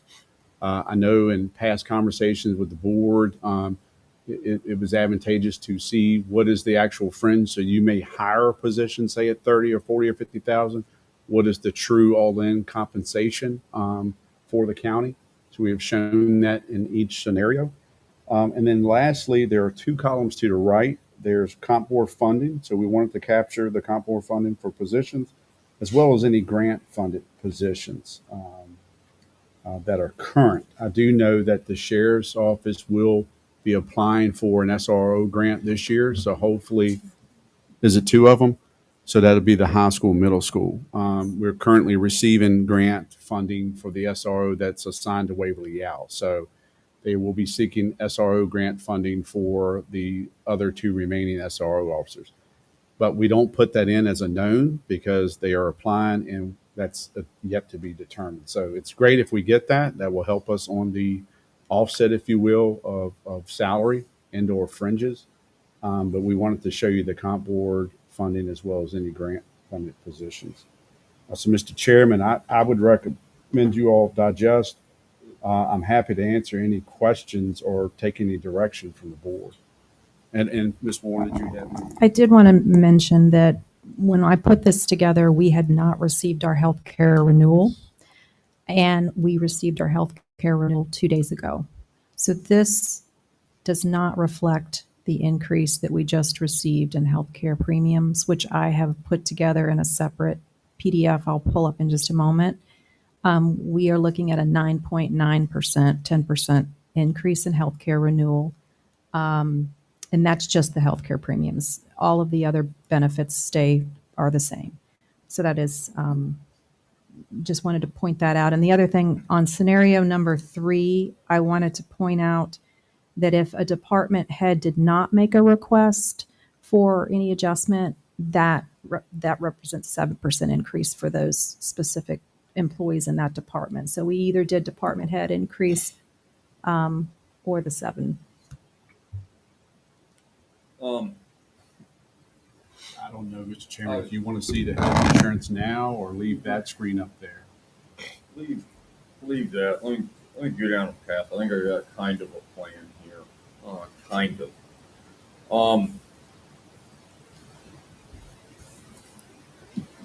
Jonathan has the RFP back on the rescue squad building, the volunteer building. Like to talk to that. He's going to send that out today. Andy's going to send out the Bureau Veritas study today or tomorrow. It doesn't really matter. Just before the meeting on Tuesday, so we have time to review those documents. I'd like to talk about the volunteer rescue squad building. And there's 3 options in there. Obviously, I think the cheapest option is the best one. And we need to evaluate, everybody review it and try to get ready for that talk on this upcoming Tuesday's meeting. We have a light agenda. It's probably a good time to do it. On the 2nd, next Thursday, we know we're going to talk to the schools about their operating budget. We're going to talk about the capital improvement budget for the schools. We're going to go into revenues. Our CIP, including the schools list.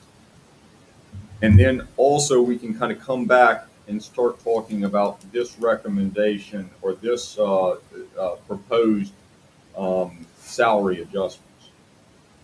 Talking to Jonathan earlier, I think that it's time that he starts putting together an administrative recommended budget. I think it's going to take our meeting on the 2nd and then on the 9th for him to get through all these different functions.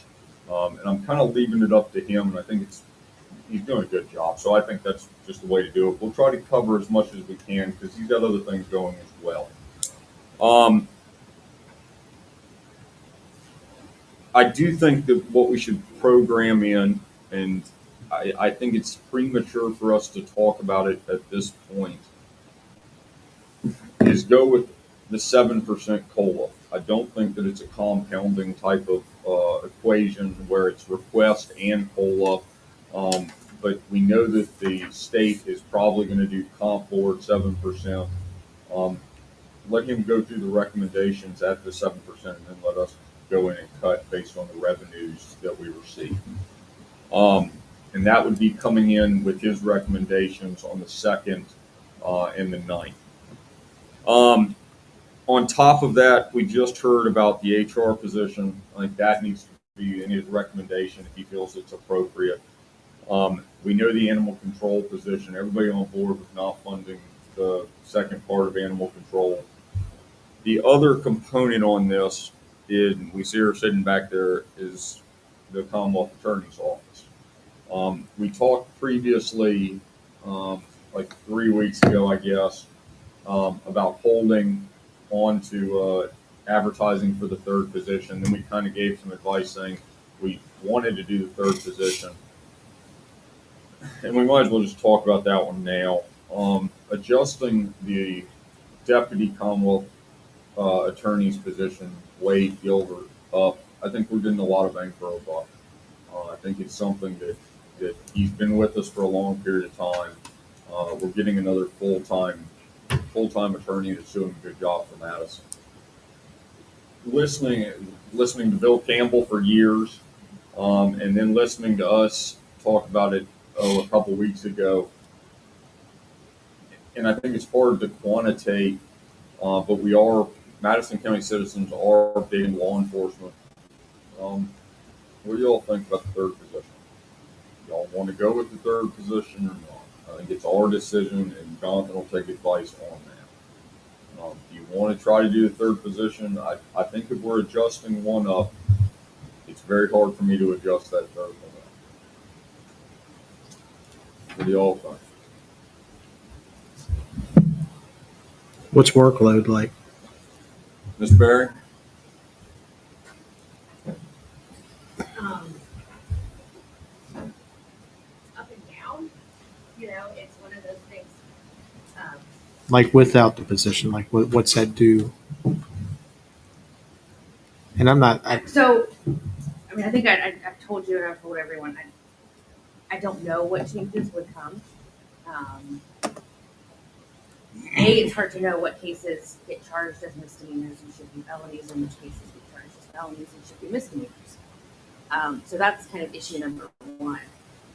We, for the past couple few years, where there has been a lot of stress on law enforcement, our law enforcement has been understaffed. And so I was looking at the number of DUIs, for example, we've had, because they're misdemeanors, most of them.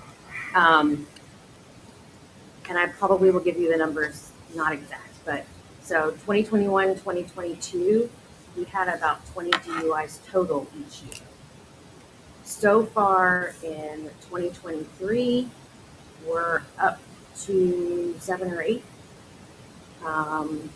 Today, someone accepted a plea agreement for 8 days active on it. So, I feel like that's a worthy cause for us to continue to be active and enforcing. Our office does prosecute more misdemeanors than, quite frankly, a lot of the surrounding areas.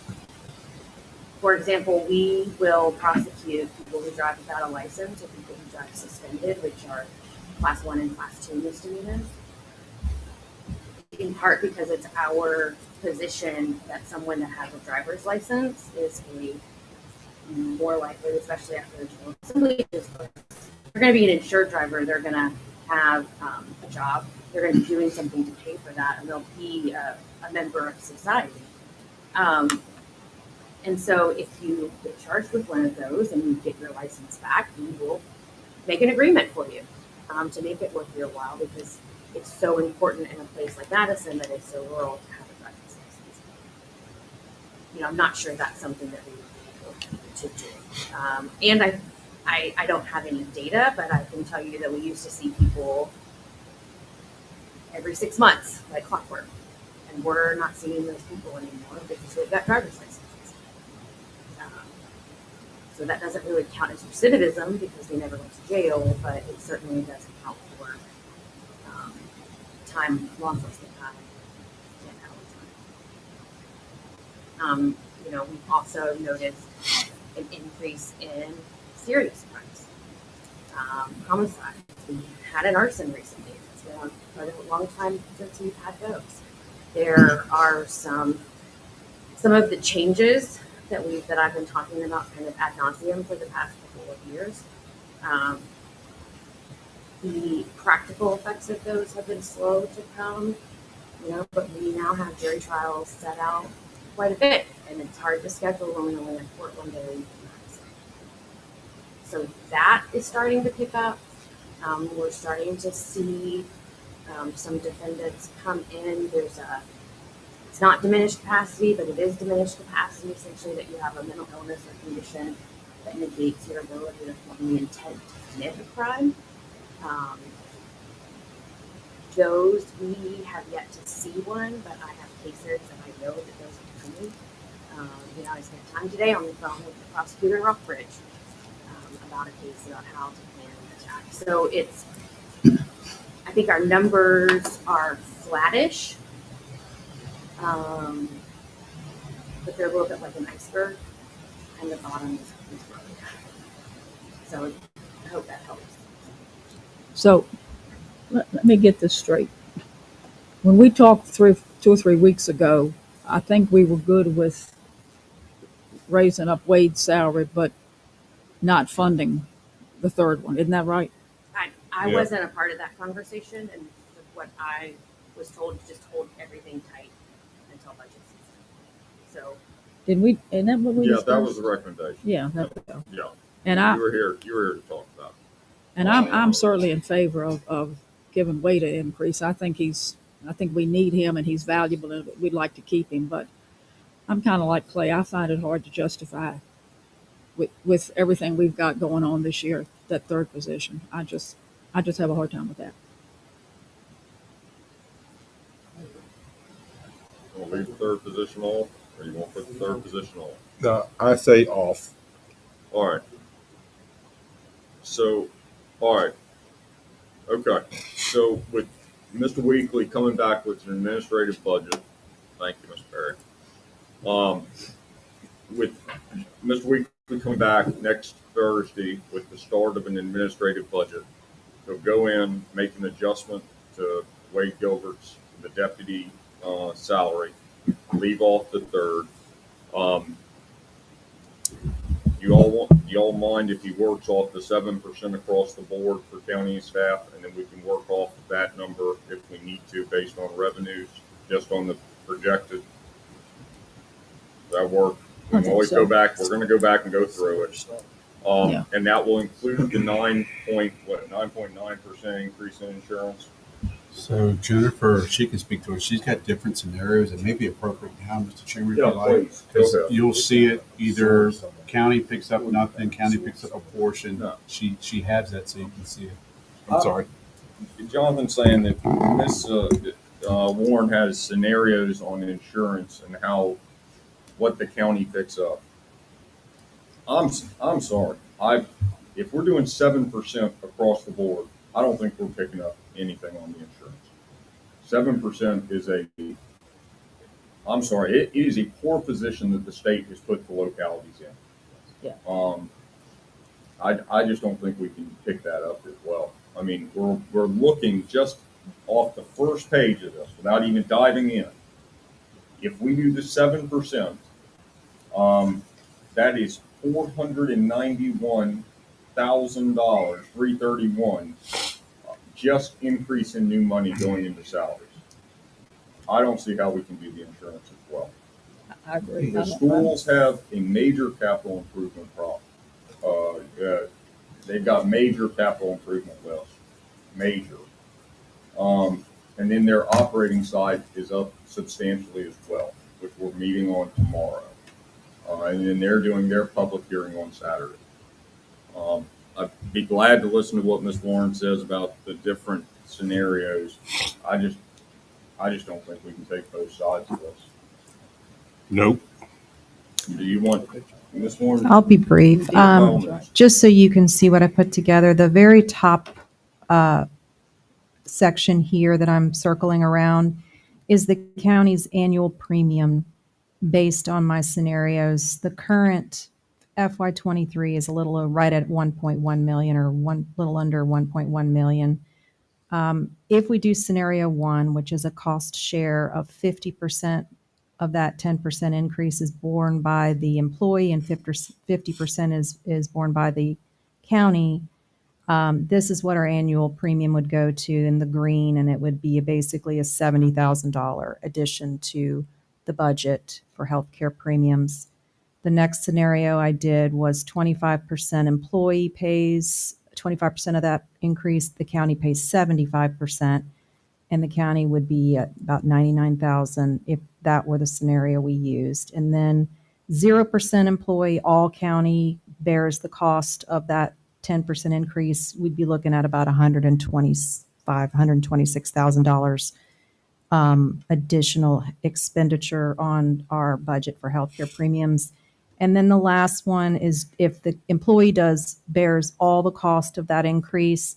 I thought that would go to zero, but it's not because of the way we have the formulas and when the increase happens. It would be about a $12,000 increase to the county because there's 2 months that fall in the previous fiscal year.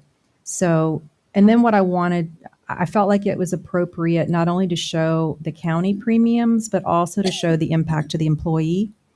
So you can get a good idea of what the employees are facing. So these next couple sections are showing you, based on all of these plans that we carry, what the premiums are. These are monthly premiums for our employees that are in single, dual, or family. So for example, I'll just highlight the first one. Right now, a family is paying $679 a month on this Key Advantage 500 plan. If we have them bear all the cost, they'll be paying $889. And you can see in the middle, based on those couple scenarios up top, what they would be paying. And I did that for all the plans so you can see the impact of the employee. And then if you go to the bottom, I wanted to also show what is that increase to the employee. So $210, that first scenario I just showed you, that family is basically going to pay $210 more a month if they bear all of that 10% increase. So a family, each paycheck, $100 and $105 will come extra out of their paycheck for that plan. And so the highest was $206 based on this plan down here. So the highest would be $206 that extra for an employee per month in premiums. So this just gives you not only the impact to the county, but the impact to the employees. So on these 4 different scenarios.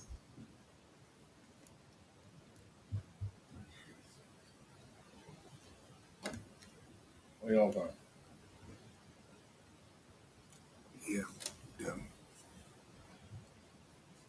Yeah, it's what it costs them, and I mean 7% on somebody that's making $16 an hour or $20 an hour versus $30 an hour versus what you end up paying. It's just like when we took the personal property tax from 360 down to 3. Well, I've talked to a lot of people that well, my taxes went way up. Well, we knew that some of them were going to go up, some of them were going to go down. So,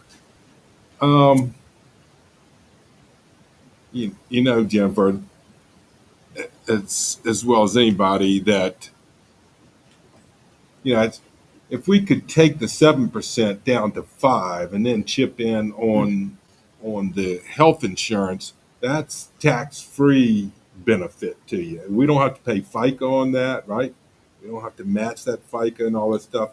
But I've said that before, even at Skyline, and that never seemed to fly. But it's a fact. If we could get people to consider their total compensation package as opposed to what's on my paycheck stub. But yeah, there's no way we can absorb that. We can't do the max on both.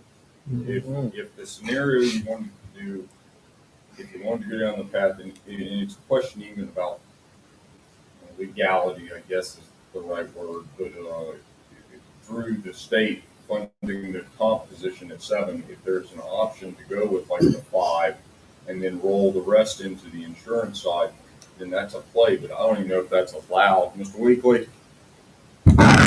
We're looking at different options.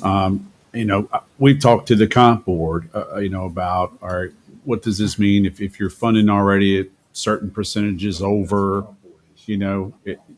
that's the play there. But yeah, you corrected me on this last year, I think. I mean, well, it was if it hits. I think at this point, get a recommended budget from Mr. Weekly. Do 7%, do 0 on the health insurance on the county side. If you can figure out a mechanism through the comp board that's allowable to play some 5 and 2 or something, I think we take that under advisement as well. But right now, just assuming that that will not work, I think that we've got to work off of the baseline and see where we can go. And then the one that is so overwhelming here, we've got to figure out where the revenues are. I mean, you just have to. I don't see how we can make, I mean, we've got several million in capital improvements. It's looking like in excess of $1 million in new money. Steel parties, the penny and 175. We do have a healthy fund balance. Some of the capital improvements was already assigned, so that works in our favor. But I mean, there's a bunch of big numbers floating out there, and to make decisions at this point just seems to be arbitrary. Yeah. Everybody good with John? Two things. One, everybody good to talk about the EMS facility on Tuesday, and my comment on that, and I've seen it, and y'all have worked on it. There's a bunch of excess there. I think that through that study alone, we need to go through and kind of strip it out. And what did I come up with earlier? They got like $600 in toilet paper holders or something. I mean, it's a bunch of just foolish numbers. We need to go in there and strip this thing down.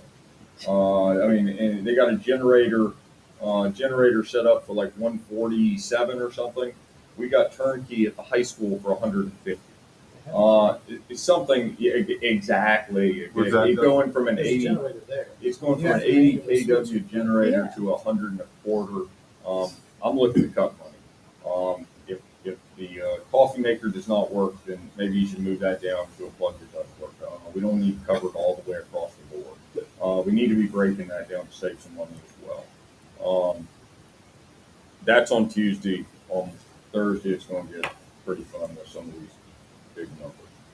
Does that make sense? Everybody, does that work for everybody? Mm-hmm. All right. I got one more. So Jennifer, I assume that's the first one's a $500 deductible, then a $1,000 deductible. That's what the 500 and the 1,000 mean.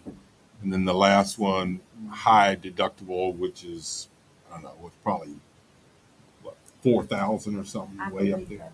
I think it's maybe 2,500. I can't recall. Maybe 25 to 5,000. It's a lot higher than 1,000. And I'm sure we know how many employees are taking what plans too, right? We do, and you'll see like for this high deductible, there's nothing there for single because we don't have any employees on that plan. Oh. But we have the numbers. I have a separate spreadsheet Tilly provided me that shows actually how many people are on each of these plans. So we do have that information. This spreadsheet's not in our package, right? It's on the share drive.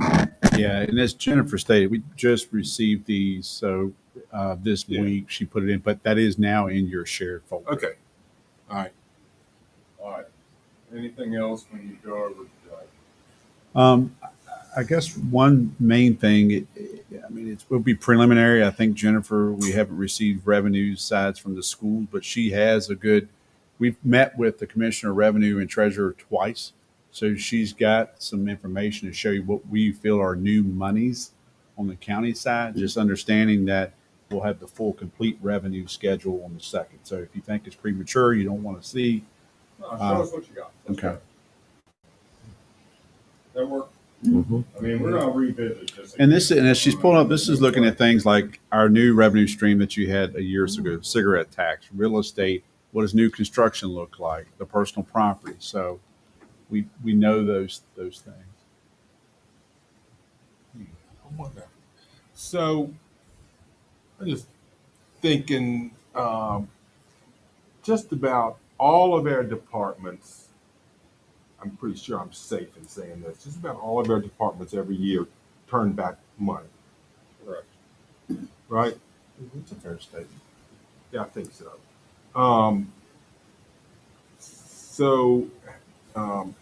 Is it easy to see how much money a particular department has typically paid back over the last 3 years, and then take that and throw it into contingency? Or Yes and no. I think that the answer is yes and no, and they're going to shore me up.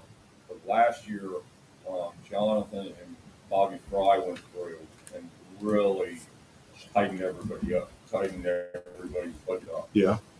You heard what Miss Murray said just a little bit ago about how maybe we tightened up a little more.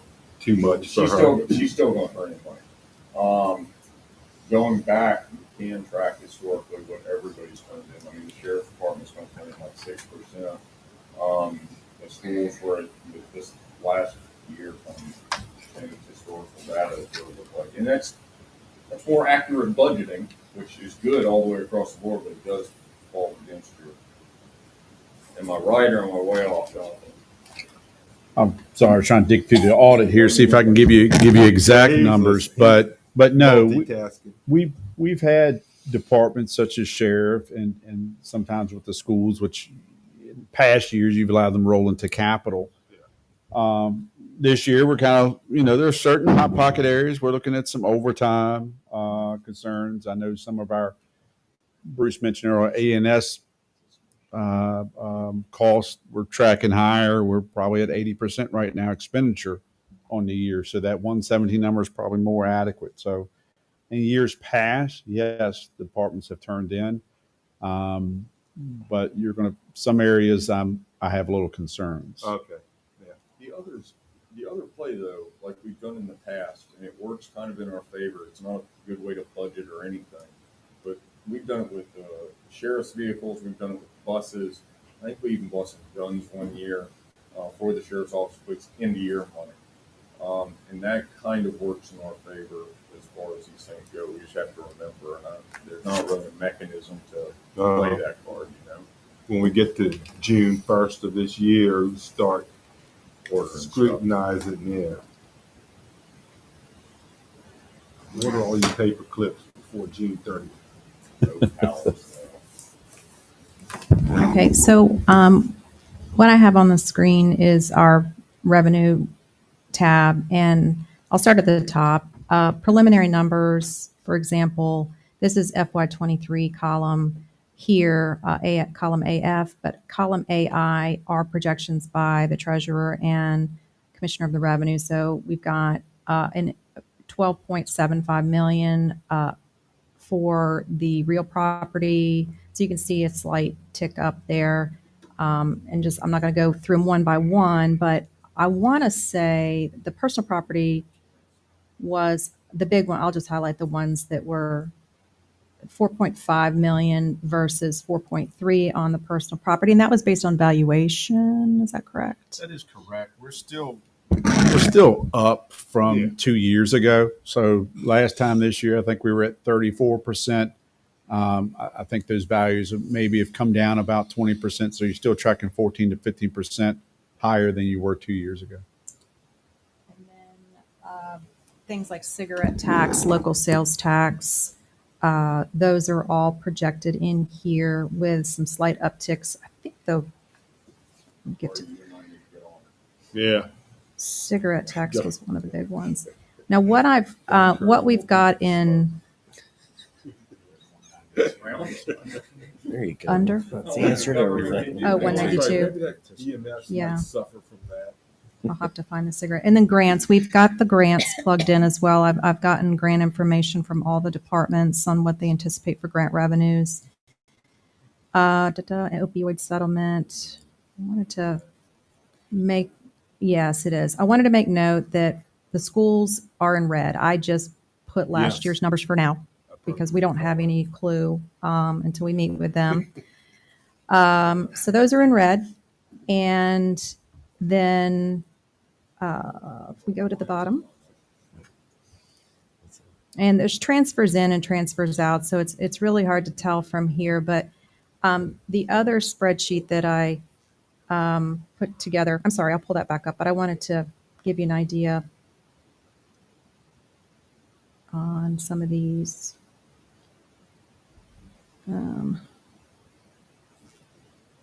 Yeah, I don't think I'm going to be able to because there's transfers in and out here. But if you want, I'll put this in the packet. And if you disregard, you can filter this, which is nice, by object description or any of these columns. And if we take out the transfers in, it'll give you an accurate number. So So I want to say, Jennifer, when we looked at yesterday, are we up was slightly around up. 600K Yes. from last year? And that's before we know what the revenues are at the school. So we've probably seen a lot more requests and expenditures versus new money. So that's the takeaway for today. That's going to be the balancing act. Depending on what the school's showing revenue versus the roughly a little over 600K of new monies as far as revenue. And that's without any, we haven't even touched now that we'll mention is any tax increase. That is actually looking at new construction and evaluations of vehicles. So got a long ways to go to make revenues and expenditures connect. But at least you can see some of the early on increases in revenues that we're seeing, at least from real estate and personal property.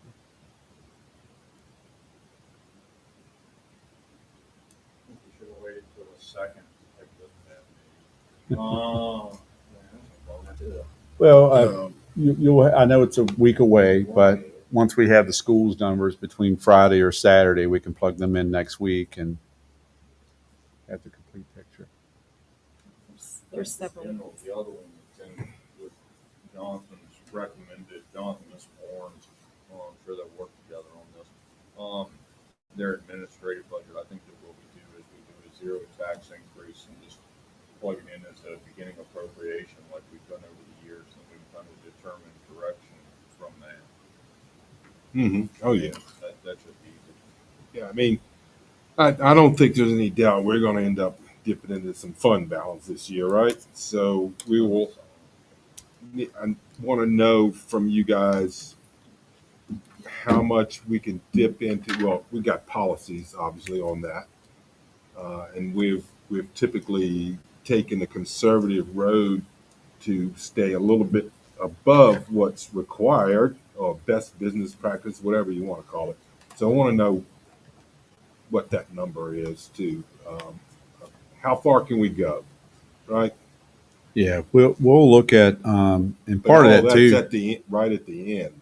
Yes, sir. Because part of we're going to take the capital, so operations, schools, counties, and then the CIP for both. Yeah. I was talking to the chairman a little bit earlier today, and I was looking at the audit from last year or the most recent audit. So there are some things already captured, which is good, but we will certainly look any new funding, whether it's an operation, look at this unassigned because we got things like radios, but that's already captured and restricted. So we're healthy, but we need to be at that 14% overall. Spend down if we're at 18% or higher, and that's the analysis we're going to be doing when we bring you the final draft, if you will. Yeah, and I take out the ARPA. That was the one I was trying to find. I think that's in. I think when we dig through it, it's going to be in the construction side because when I looked at the debt proceeds return was the 3.3, and I believe that's the radio. Okay. So Jennifer, what does it take for you to feel comfortable to book grant money? I mean, is it the bird's in the hand already, or we got a good commitment, or? I've talked to all of I look at the historical. Yeah. A lot of these are reoccurring grants that we seem to get every year. And then I talk to the department heads to get their sense on whether those grants will be renewed. So I have talked to the department heads and gotten their feedback on those. And if it was just a one-time grant, for example, I think there was some for emergency winter storm, things like that. I didn't put that in, but I do know that we do have some miscellaneous grants here and there that we put about a $20,000 placeholder in revenue for those miscellaneous grants that come through. But of taking out the ARPA monies that came through that we budgeted for in fiscal year 23, you can see the numbers now, 47.9 or $48 million versus 48.5 is what we're at right now before this. And that's up a $500,000. That's again, the schools being, we don't know, but that's just putting in the school's numbers at last year's numbers. So I could take out the schools and we could look at that if you wanted, but we'll know more once we meet with the schools. Because, I mean, it's just, it's half the budget, basically. How can you take that component out of it? I think she just. Just means- No, I know, Realizes I know, revenue. I know. Just for this. Yeah, for your revenue. Doesn't add anything. But I do feel Yeah. better. I will feel better after we meet with the schools because we've put a lot of stuff together. I know we've thrown a lot at you. It's come together slowly, but I do feel like we've got a really good package to make some recommendations coming up. And we'll be updating the calendar. The intent is when we publish the calendar is to try to follow that, but things have been really fluid this year, probably more so than I remember in the past. But for next week, just to recap, and correct me, Mr. Chairman, or any member of the board if I'm wrong, we're going to have schools operation. They will come, so that's a change. We had them on as March 9th. We've requested them to be here on the 2nd. So schools operations, school CIP, we'll have those numbers. And of course, revenues, you'll have those as well, Ms. Warren. We'll have county CIP as well going into that. We'll have revenue estimates. And I'm also tracking what was mentioned today is start working on that administrative level recommendations within the departments and outside agencies. The only one that I just want to mention, and Jonathan's already got it. We said when we went through the EMS and the sheriff's budget that we would revisit. He's been working alongside them, and I think that he'll just make administrative, and then if we see changes that need to be made, then we can go from there. Does that go? That work for you? Yes, sir. Yeah, I just want to make one comment. I mean, this is not going to go away next year.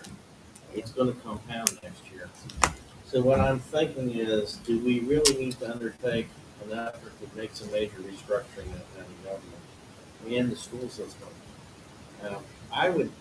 It would be very difficult for me to vote for tax increase when we haven't done everything that we can to spend.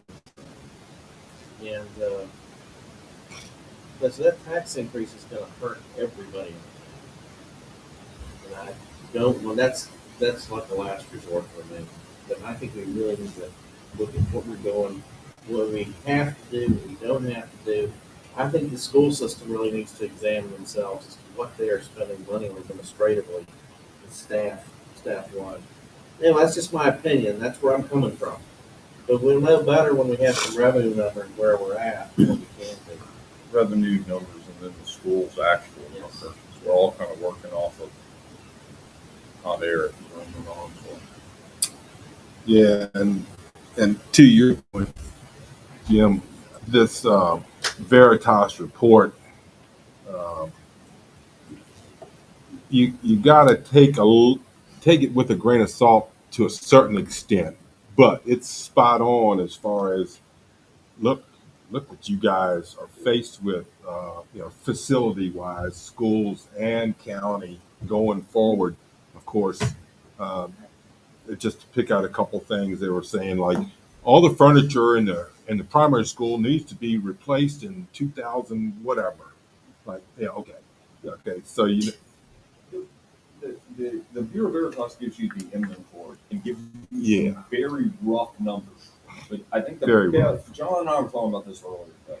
Like the best example, in the Bureau Veritas on the school side, they've got, I'll back up just a minute. Yesterday we had our CIP meeting. The question came up of whether or not we should put the Bureau Veritas full report on the website. I think taxpayers paid for it. I don't care what it says. I think it should go on the website. That's just it. I hope we do put it on the website. I do think that Bureau Veritas gives you some rough numbers to work off of that are valuable. The example on the schools one, and they have it in for $20,000 this upcoming fiscal year, is the loading docks at the Boys and Girls Club facility. And started thinking about it, and they've got $20K in there to assess the situation, and then another $230K to fix the situation. apparently they've settled a little bit. I don't know what they're loading in and out of there. What are they loading in and out of the Boys and Girls Club area at the loading docks? There you go. So why would we spend $230,000 or $250,000? It's cited in the Bureau Veritas, which good to know. But no, you could tear the whole loading dock off, put a whole new loading dock on for what, 10% of that? I mean, it's just the numbers don't add up all the way. Having some rough numbers are fine, but common sense has got to play into this whole thing. Yeah, that's what I say. So, but you go through, and they just went to every facility, right? And they evaluated it. Like, okay, so the loading dock needs work. Okay, fine. And then that's where we got to take it from there, or Mooney and Dr. Timmons and all them. So just don't have a heart attack when you look at the numbers sprinkled throughout that thing. He had the audacity to question Dr. Timmons' credibility. I mean, we had to remind him he was a doctor. It's a good list. It's something to work off of. There's a lot of value there. Oh yeah, no question. Let's go with what we're doing next week. We've got 2 more weeks of pretty intense stuff, and then we'll figure out a way to deal with this. All right, let's go over it one more time. Next week, we're going revenue. Next week, you've got. Sorry. I don't mind, but I'm not stepping in front of the chairman. No, it's next week. We're going to get administrative budget. Yeah. You're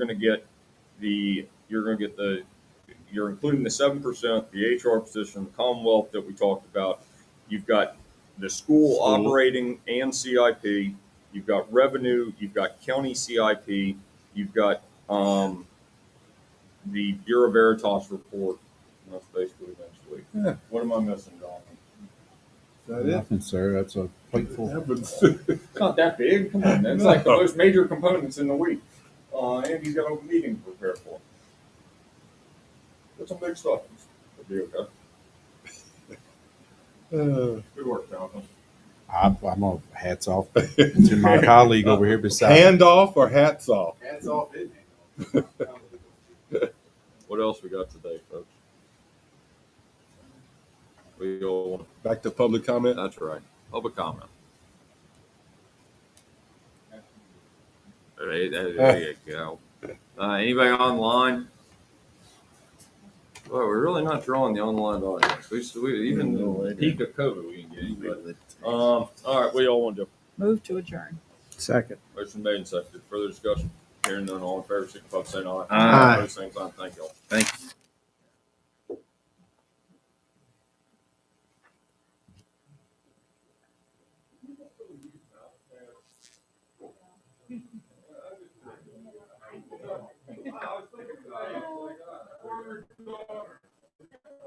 This conference is no longer being recorded.